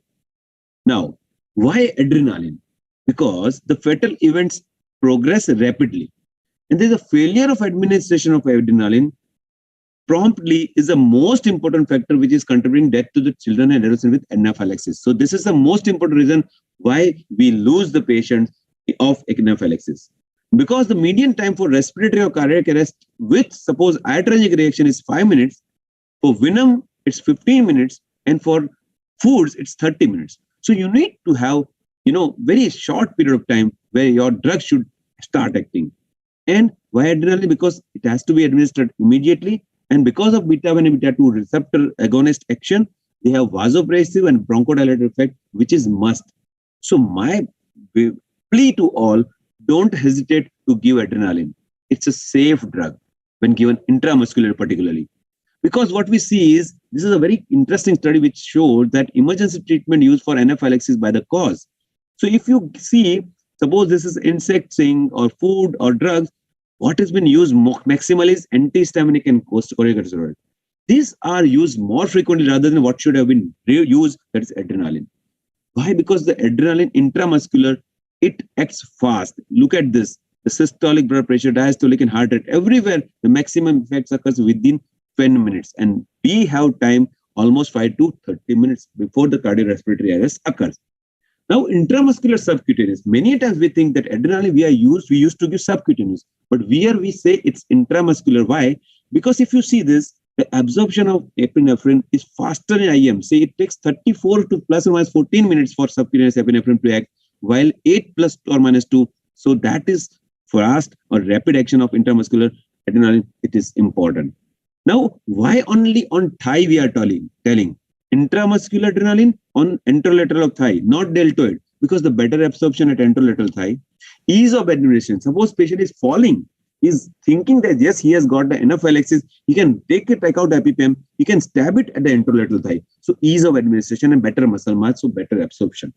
So it has to be given intramuscularly on anterolateral thigh, and it has to be given immediately. Now, again, the question, as I said, why not antihistaminic or corticosteroid? Because the anaphylaxis is not mediated by histamine alone. I said that there was so many cytokines which have been acting. So antihistaminics will antagonize only histamine part, but others, they will not be taking care. The guidelines, they say that antihistamines are second line. I showed it third line. So it should not be given upfront. Rather, it should be given, adrenaline should be given. Because see, if antihistamine is given, the time to 50% of suppression of histamine-induced flare is almost 80%, 80 minutes in oral antihistaminic. And even IM, it is 50 minutes. That too only histamine-induced flare. So that's why there's no role whatsoever of antihistaminic in anaphylaxis. Yes, it can act on a cutaneous manifestation. So what is the role of steroids? People, let's say that this is a role because for the biphasic response of the anaphylaxis. But that also has been questionable, because the corticosteroids should never be used in place or prior to epinephrine and are not helpful acutely. That has been consensus statement, because it is a slower onset of action. So because we know there are different patterns, uniphasic, biphasic and protracted. So uniphasic, initially it comes and goes. Biphasic, this is the reason, yeah, you may use the corticosteroid that may act on this particular part, second phase, but still it takes time. So it should be only as a third line of treatment. So the treatment of anaphylaxis, as you see, adrenaline, if you see cardiovascular, multiple system or respiratory, the severity is more. Adrenaline is working everywhere. And antihistaminic, it works more on the cutaneous manifestation. So the adrenaline is drug of choice for anaphylaxis. So 3 common myths. Myth 1, allergy test can predict anaphylaxis. No, allergy test can predict that there can be allergic reaction to particular thing, but how severe? No. Myth number 2, antihistaminic can treat anaphylaxis is given as soon as the reaction occurs. We had enough discussion that antihistaminics are not going to be useful. And last, adrenaline is dangerous. No, it's a safe drug. When given intramuscularly, absolutely safe, anybody can give it. Even once, twice, or thrice, there should not be any problem. Now, any diagnosis take to confirm the diagnosis of anaphylaxis? No, because it's a clinical diagnosis. But retrogradely, if you want to think that the episode which was there of anaphylaxis or something else, then you can think about the tryptase.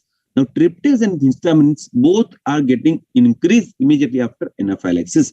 Now, if you see this graph, the histamine goes up very fast, and within few minutes to hour, it comes down. While tryptase goes up, it stays for at least 2 to 4 hours. And that's why tryptase has been utilized for the diagnosis. So what do? You take a sample within 2 hours or 3 hours of serum, text for the tryptase, and then it should be less than 10 nanogram per ml.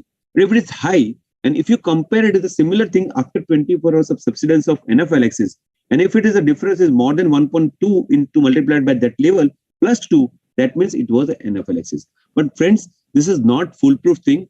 Yes, it can be the cases where the tryptase may not be that high in case of anaphylaxis too. Now, case number 2, this 14-year-old boy who was a known case of rheumatic fever on treatment with benzathine penicillin regularly since last 5 years. Now, last 1 year, he was been irregular. This time, he developed a breathlessness, urticaria, rashes, hypotension, and stridor after the dose of benzathine penicillin. We know that we are putting in a case of rheumatic fever patient on a penicillin prophylaxis. Now, initially, 1 year, he had a couple of evidence like times allergy to that test dose. Now, the question here is it anaphylaxis? What kind of? And what is the management, and why this time? Because it has been given since long. So the answer is yes, it is anaphylaxis.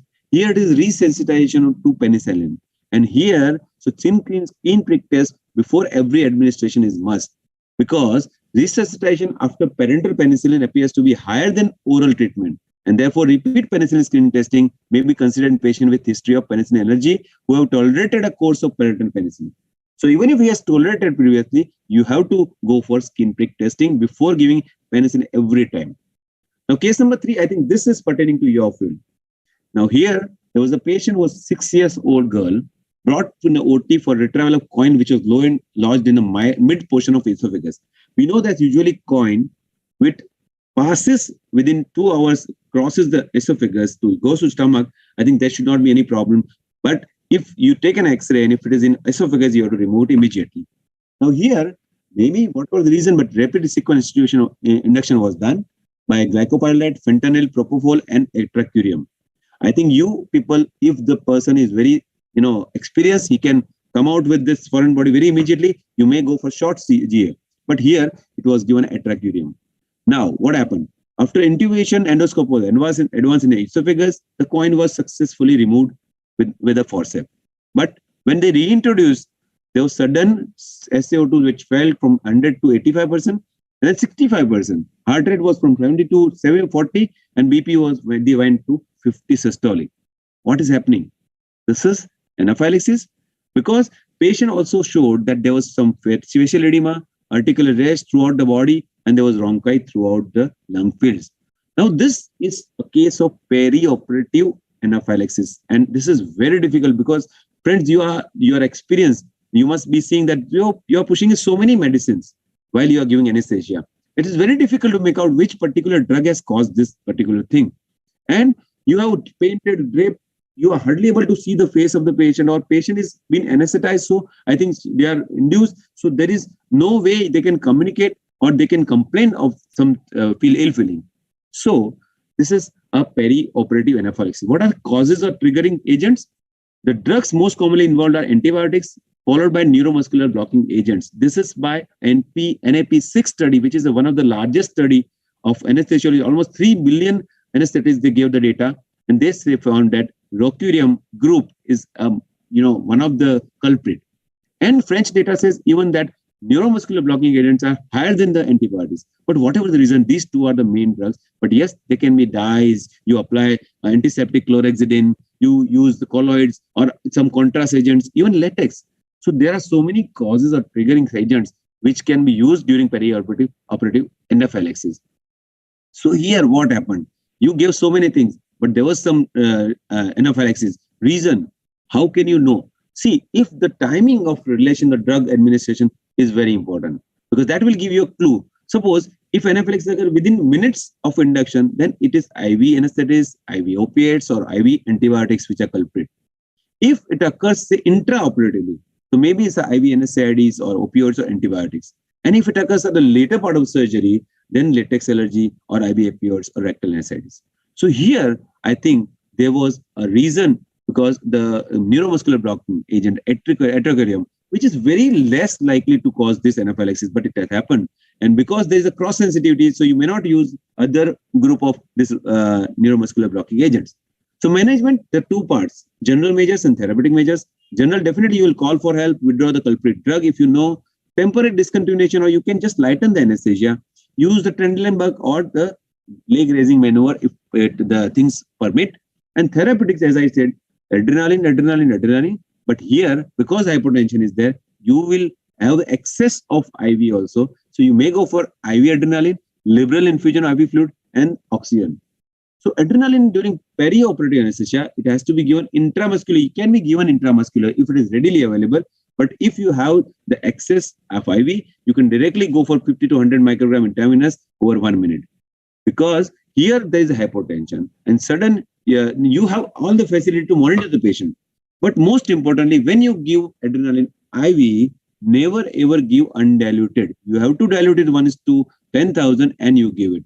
If you fail after 2 or 3 boluses, you may start adrenal infusion, and then you can manage the things as the patient is going for the bad to worse. Cardiopulmonary CPR has to be started if the systolic blood pressure is less than 50 without even cardiac arrest.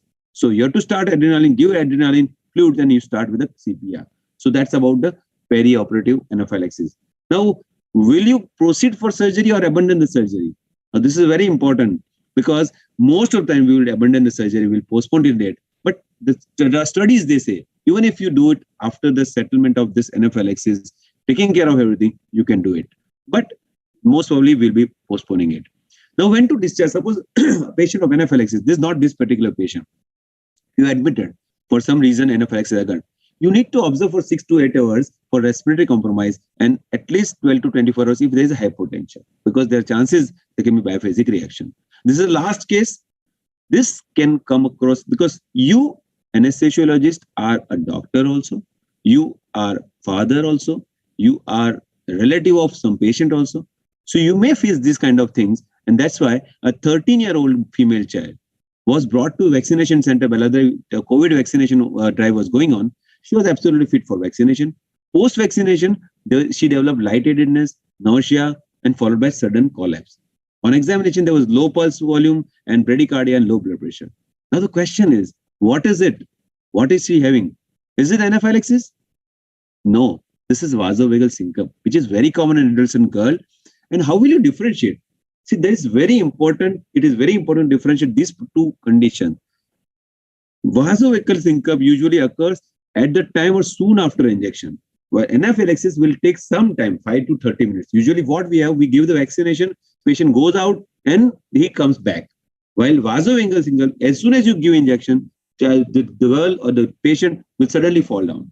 Skin, if you see, it will be pale, sweaty, cold and clammy in case of vasovagal, but anaphylaxis, we know that it can be itchy rash, it can be swollen, and there can be warm. And respiratory, there'll be low, normal or deep breaths in vasovagal syncope. While anaphylaxis, there may be because of the spasm, noisy breathing from the airways, so wheeze or stridor can be there. Cardiovascularly, if you see, bradycardia and transient hypotension for vasovagal syncope, while tachycardia in anaphylaxis. In GI system, as I said, anaphylaxis cause abdominal cramps, while vasovagal symptom, usually they can nausea and vomiting. And yes, transient loss of consciousness is possible and good response once prone, while in anaphylaxis, there won't be any response, a little response when you just prone them. So what is the flow chart? This is what we discussed all throughout. First, you access A, B, C, D, E, airway, breathing, circulation, disability, and exposure. Suspect anaphylaxis, keep a low threshold. If there is acute onset, there is life-threatening ABC, or there is some with skin or severe GI manifestation.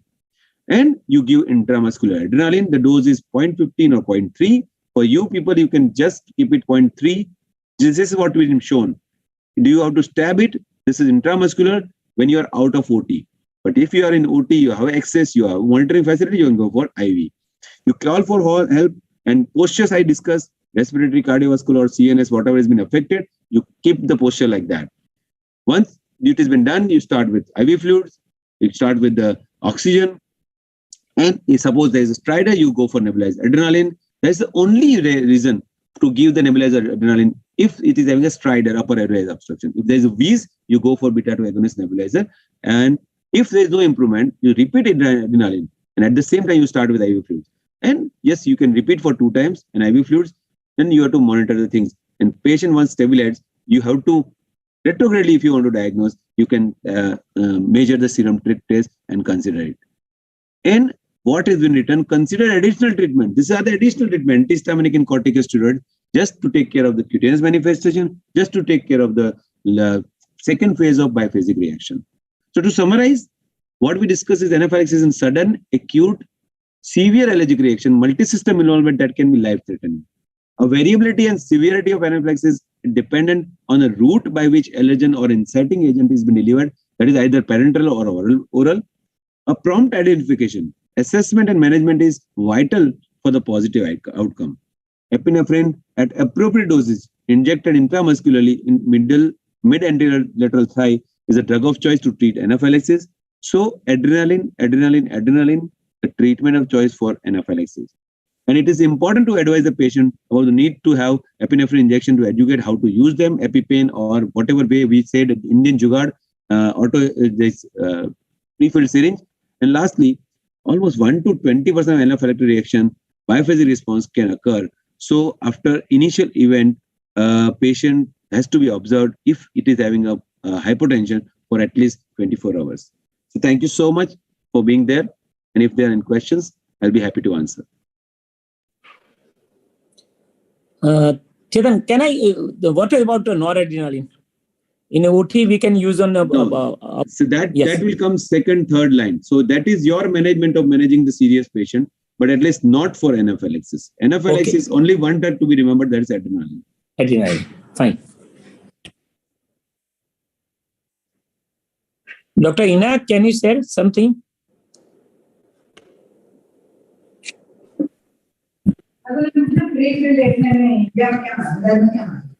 Dr. Ina, can you share something? Yes, sir. The adrenaline, like in the CPR also, we are telling that epinephrine, and epinephrine. The same protocol is here, I think so. Epinephrine, and epinephrine. So only thing is, why we want to give adrenaline or epinephrine importance, because that is really life-saving. So if people are thinking that adrenaline can be some side effects and everything, but that is myth. We have to use it briefly, and we have seen our patients save, like we have seen the people saving the life with that, because we have 1 or 2 incidences in Ahmedabad also, where the patient got anaphylaxis and the person gave right time this adrenaline, the patient was saved. So what we say is, before starting a day, we should do, we do the puja, agarbattis. At the same time, you fill up 1 pre-filled syringe of adrenaline, 0.5 ml, on the table, discard it by the end of the day. But that will be really cost effective. For adrenaline, one more thing is, it is having a short expiry. So usually it is 1 year only. So by the time it comes to you, it is 6 months. So that is important. You have to check for the expiry date, but you have to keep it ready, because that will be life saving. Chetan, can is available in Ahmedabad also, pre-filled syringe? My close relative has an anaphylactic reaction more than 3 times. You can just make it. What we do is, we have the insulin syringe, or BCG syringe, we can say. Yes. It doesn't have the needle, because otherwise the insulin syringe has an inbuilt needle, and the needle is very short. So if you use it, it will be subcutaneous, or it is very short. So we have to use that trivegline syringe, fill it up 0.5 ml, apply the needle, keep it in the spectacle box, and you can use it. You can use it. Okay. That is pre-filled syringe. We have to prepare it. You can keep it for almost 2 to 3 months. If there is a change in color, you just discard it. So my close relative has more than 3 times, and Alpa will take one or 2 times they give adrenaline injection intramuscular and save the life. EpiPen ready Yes. with them or this pre-filled syringe. Mostly the drug induced. Sir, like in the operation theater, in the orthopedic patients, sir, where they are going for these the cementing procedures. So in the such type of the cases, the orthopedic surgeons always tell us that to give the prophylactically this Avil and the Dexona. What do you say about this, sir? What is your opinion? The Avil and Dexona is, you are just giving it for the allergic reaction. Here we are talking to prevent for before any cementing procedures of orthopedic procedures. Yeah, that is. That will Can I want to add something? Yeah. Because of the cementing now low viscosity, there is a less chances of anaphylactic reaction. I had seen one patient in anaphylactic reaction, severely hypotension and bradycardia, and almost arrest. So adrenal is the only answer.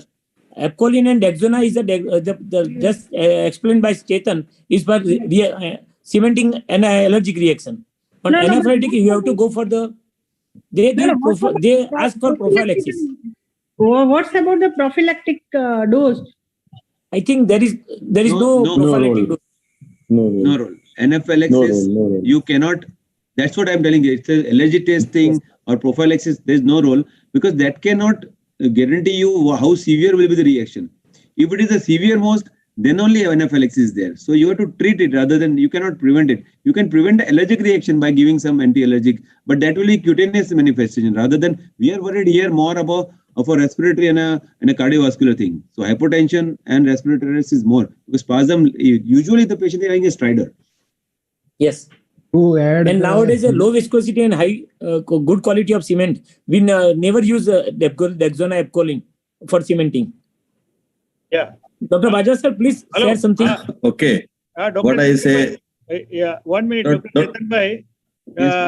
Can any allergic individual who has repeated asthmatic attack or something, can we predict when he will get the anaphylaxis with what factor or any precipitating factor or something like that? See, those patients with the acute asthma or those patients who already had the anaphylaxis or those patients who are on a beta blockers, these patients are having high risk of refractory anaphylaxis. Where even if you give the adrenaline, it will take time. So these patients cannot be, you can judge that whether they are going to get the anaphylaxis or not, because anaphylaxis is different thing and asthma is different. But yes, those asthmatics, they are going to have a refractory anaphylaxis. So you cannot predict that particular allergy will cause anaphylaxis. But yes, if they are allergic to someone, because as I said, it is a resensitization. So first allergen exposure, the mechanism is same, only intensity is different. And this is IgE mediated. So as you said, saw that IgE is immediate response, IgE mediated. And that's why you cannot predict it. But you have to be careful because you are allergic to someone, intensity can go at any time, any level. My question is, suppose someone is getting allergy, minor allergies, immediately after some time of some specific allergen. Can we predict what time? Because 5-7 times he has not developed any anaphylaxis. So can we predict any time? Now this time he can develop in some situation or some health factor is involved. Something is there where we can predict this time he can develop anaphylaxis. So we should have a high index of suspicion if he is having this kind of multi-system involvement or the criteria he is fulfilling. Otherwise, he is allergic to something. That's why he's getting allergic asthma. So he is having a bronchospasm. But if it is going along with the skin manifestation, along with the cardiological or the hypotension, then it is anaphylaxis. So we cannot predict time. Bronchospasm. Okay. So we'll treat it. Okay. Thank you. Good night. Please, Bajwa sir, please, sir. Really, it was a very absorbing lecture, both by Tushar sir and Dr. Chetan sir also. He's right here. Anaphylaxis, it is a very unpredictable response.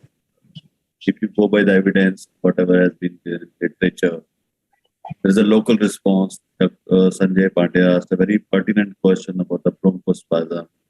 That's a local response. Anaphylaxis is basically a systemic response for the body. The local response, the IgE, as well as the other neurotransmitters, the interleukins, and all the cytokines, you cannot predict what type of response you get when you really get anaphylaxis. And I'm very happy that he has laid a stress on adrenaline. Adrenaline is such a drug, you can never avoid that drug. You should have it on table. Even during my lecture, private practitioner, I should always suggest that every practitioner should have adrenaline on the table, on the card, for any type of anaphylaxis, for any type of allergic reaction, for any type of thing. The dosage, how to use it, that is very, should be precise for anaphylaxis, for allergic, for refractory bronchospasm, for other things.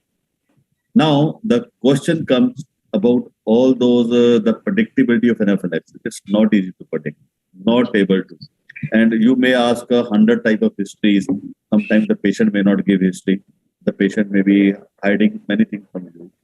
In the present day circumstances, the medical legal things, they are more against the doctors.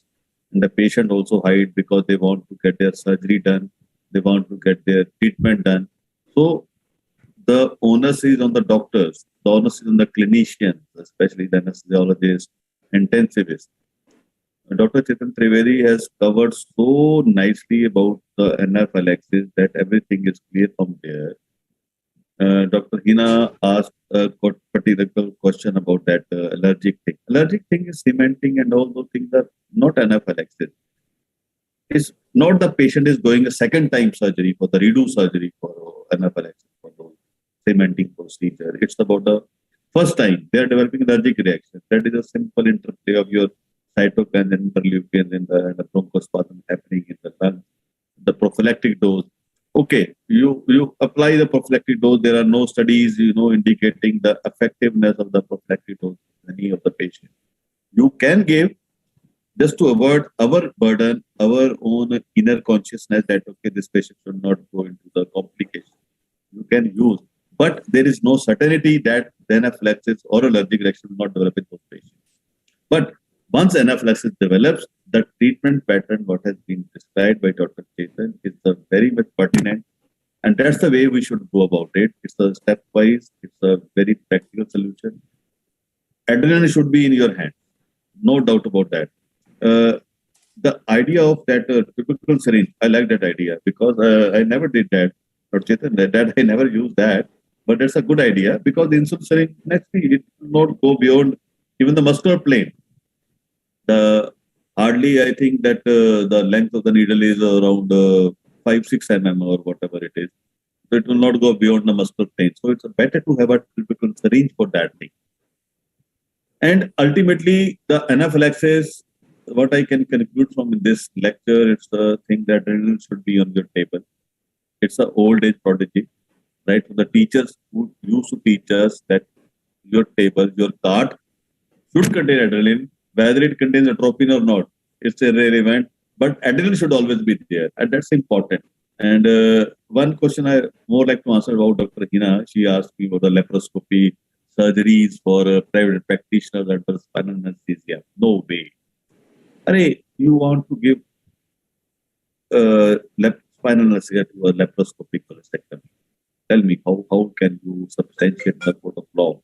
If that patient develops any complication to spinal anesthesia, the discomfort of the patient is there. You have to always augment with the analgesics, sedation for the diaphragmatic pain when the air, just when it gets insufflated. And moreover, spinal anesthesia for lap chole, it's a very easy. You just give it and okay, fine, the surgeon carries it out. But ideally, you should do it under GA. You control the CO2 mechanism. The surgeon uses the CO2 insufflation for the pneumoperitoneum. And how you can control the pH, the metabolic milieu of the patient, that's very important. Under GA, you can control anything. You can always have a ETCO2. You can control the carbon dioxide. That is more important because the lungs are the best predictors of your end-tidal carbon dioxide as well as the carbon dioxide in the blood. So ideally, it's always been GA. The spinal is an easy way to escapism. You can do it, but in the coming time, the advancement of anesthesia, we should try to be more safe for the patient, more secure for the patient, safety for the patient, rather than going for the spinal. Why not go GA? GA is the best alternative. Even for the practitioner, that advice. I've done twice under spinal anesthesia, twice, but I was so much disturbed by the pain of the patient, discomfort of the patient. उसके बाद मैंने कभी try नहीं किया. That's my honest confession. Bajwa, I want to share one experience with the Gujarat anesthetist. He has conducted one case under spinal anesthesia to lap cholecystectomy, and patient. आपकी picture क्यों नहीं आ रही? आपकी शक्ल देखना चाहते हैं भाई. Sorry. One anesthetist has conducted in the regional anesthesia. Then jugular came. Then he in between started a sedation under TIVA and everything. Ultimately, patient died because of the high insufflation of the CO2. It was a lateral lift up, very high pressure of CO2, and he couldn't intubate in between. Now that case gone to CPA, and I had a witness of expert witness to do that job to give the answer that can this surgery conducted in regional anesthesia? Definitely, it has not written in any textbooks that it should be conducted under regional anesthesia. So this is the case where I am not able to support my colleague and whatever it is. My apology were for that only, but my message is very clear that you should always conduct under general anesthesia any type of laparoscopic surgery, even not in a laparoscopic cholecystectomy. I will say even some lap appendicectomies also, because they see that lateral lift up with the CO2 insufflation is very less, then pressure is less, then it's a very low surgery, then the gallbladder. But I will never advise for that. Even for further that also, I will advise that you have to intubate only. Sometimes in IGL insertion also supraglottic, you may fail in that part. And I'm always doing under intubations and full-fledged general anesthesia. And these are the typical case for the expert witness. I will not tell the name of the anesthetist or not required. Not required. No, not required. One more thing I want to add. In periphery, they're doing in the remote area in Uttar Gujarat. They're doing in the spinal anesthesia and appendix. But number of times have severe shoulder pain because of gas goes to the pressurized eye. So there may be some severe pain is there, and at that time you have to go for the intubation or that's like a sedation, and it's worse to the respiratory depression. So number of times the complication may occur. So I think so. Any laparoscopy take-home message is you have to go for the general anesthesia. Yeah, definitely. It has to. He is the safest. He is the safest for these patients. That is airways in our hand. Yeah, definitely. And many more things are in our hand. Yeah, not the airway, the metabolic milieu, even the respiratory control and the cardiac parameters. They're in your hand when you are giving GA. But in spinal... What I learned, Bajwa, in my 32 years of private practice, here in all private practitioners are very easygoing way. They think that if we give very safe, easygoing way, this spinal is very safe and easy, but it becomes a hierarchy. And it becomes a havoc for any. There is no doubt that suppose spinal anesthesia given and the patient will come out and I will go in the next call. It is not like that. That's what I wrote in that. Yeah, one point. I like it. That number of years in practice doesn't make you perfect. Yeah, perfect. As a clinician. Dr. Badrej want to speak something. He wants to speak something. Badrej. Yes, sir. Yes, sir.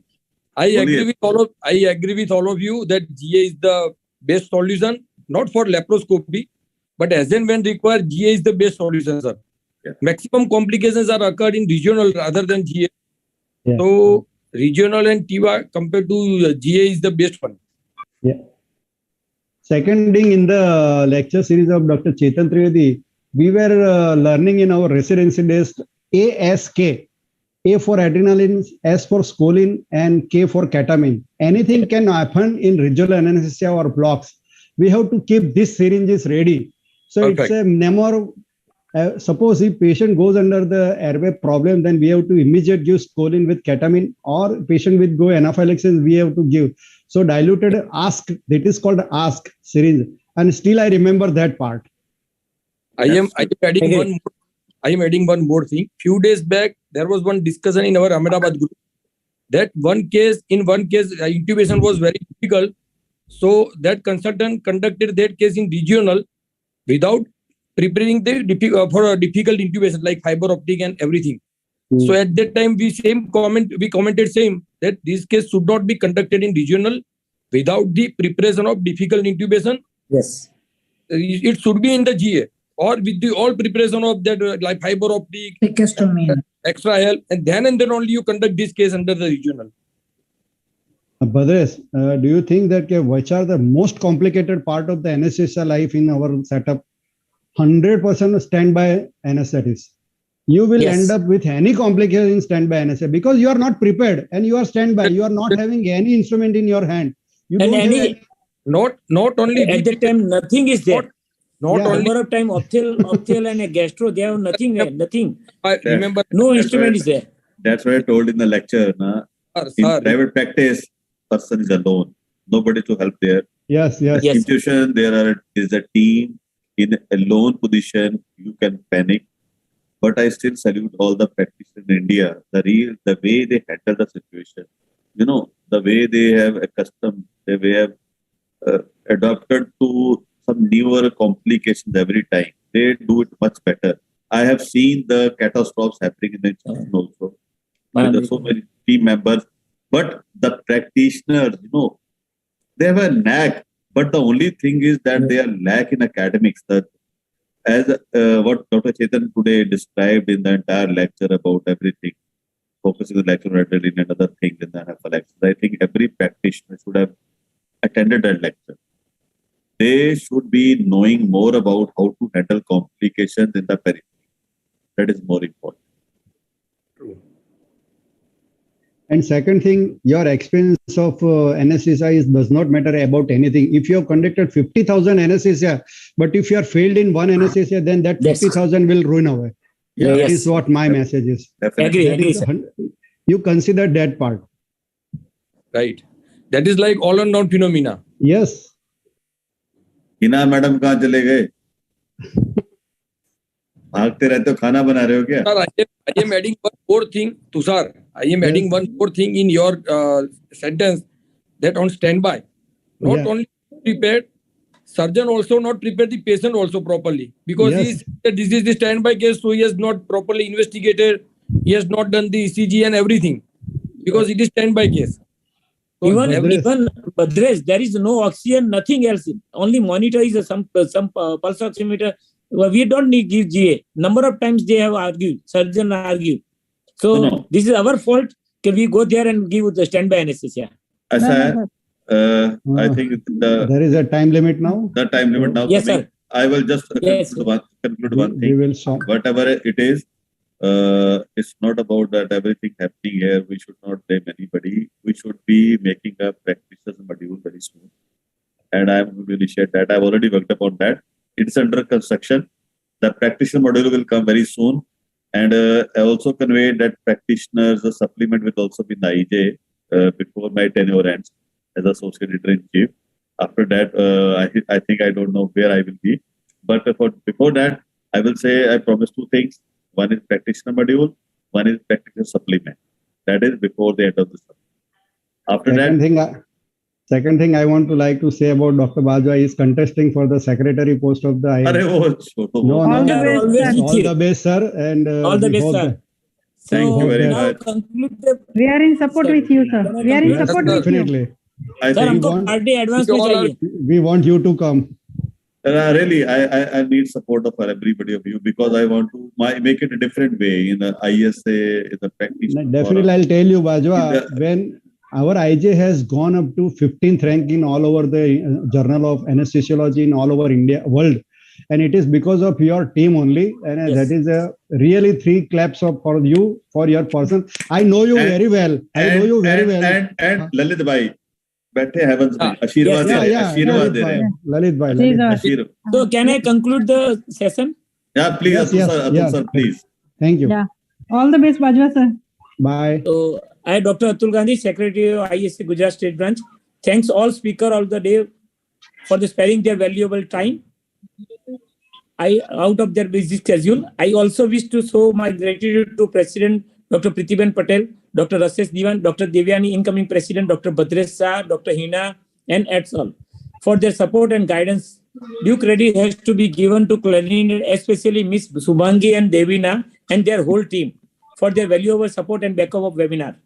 I also thank Rahul for streaming live in Anaesthesia TV. More than 500 are on Anaesthesia TV. I also thank Dr. Sanjay Pandya, the Bhavnagar, has given it a new Vira. This image is on both way, physical and virtual. They are doing more than 15 to 20 doctors are there. They're going the physical CME.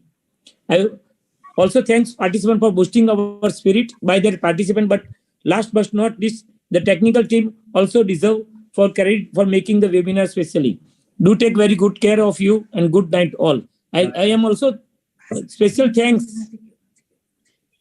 my wife, Dr. Alpa Gandhi. उनके नाम पे आपने login किया हुआ है. For constant support. नमस्कार madam. Without her support, I cannot do. नमस्कार madam, thank you. आपने सपोर्ट किया डॉक्टर को.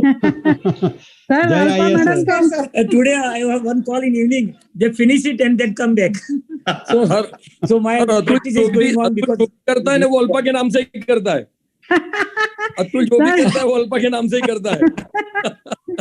और मेरा नाम ऐसे भी नहीं चलता. अरे नहीं, वो every successful man there is a successful woman. Sir, Alpa madam is our Garba partner on the ISACON 21. Oh, great. In that practice, no? That practice yeah. They are private practice. Yes. Chetan bhai, so just finish one call and then come back. Chetan sir. Thank you. Badresh, very good. Very much. Thank you. All three speakers.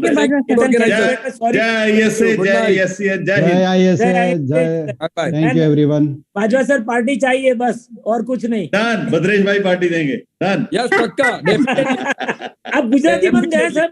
मैं गुजराती बन गया. Bajwa sir Gujarati बन गए. बन गए. नहीं Bajwa sir सुनो Bajwa sir सुनो. ऐसे इलेक्शन के टाइम हर लोगों को घूमना चाहिए कैंपेनिंग के लिए. आप कोई भी एक सैटरडे संडे अहमदाबाद आ जाओ. पार्टी मेरी ओर से, होस्टिंग मेरी ओर से. मैं कहता हूँ कि प्रॉब्लम नहीं है. अभी सारा कुछ कर रहा हूँ मैं.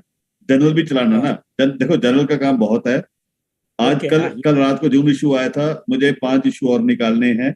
प्राइवेट प्रैक्टिशनर सप्लीमेंट भी निकालना है. साफ सप्लीमेंट निकालना है. सदरन सप्लीमेंट निकालना है. 3 चीजें निकालनी और काम बहुत है. लेकिन मैं आपके पास आऊंगा इलेक्शन से पहले. आपके पास आके जाओ बस एक बार आइएगा प्लीज. अहमदाबाद में आएंगे, पार्टी करेंगे, एंजॉय करेंगे. इलेक्शन जीतू ना जीतू डिफरेंट बात है. आपके और पक्का जीतू ना जीतू वाली बात ही नहीं है. डाउट नहीं है उसमें. नहीं सर जीतने वाले ही है. ऐसा कोई ऑप्शन ही नहीं है. 100%. Rahul, you 110. Rahul, you are there. Rahul, you are there. He is our Anaesthesia TV partner. Okay, great. Rahul, yeah. Rahul, can you share your experience? Your opinion.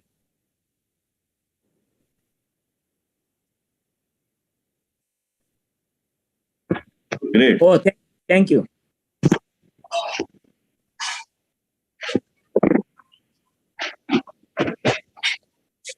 And you can put on YouTube also. Thank you very much. Thank you. Good night, everybody. Good night, sir. Good night. Bye. See you soon. Bye. Thank you, Subhangi, and thank you, Devina.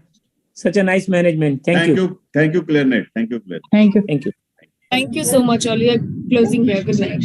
Recording stopped.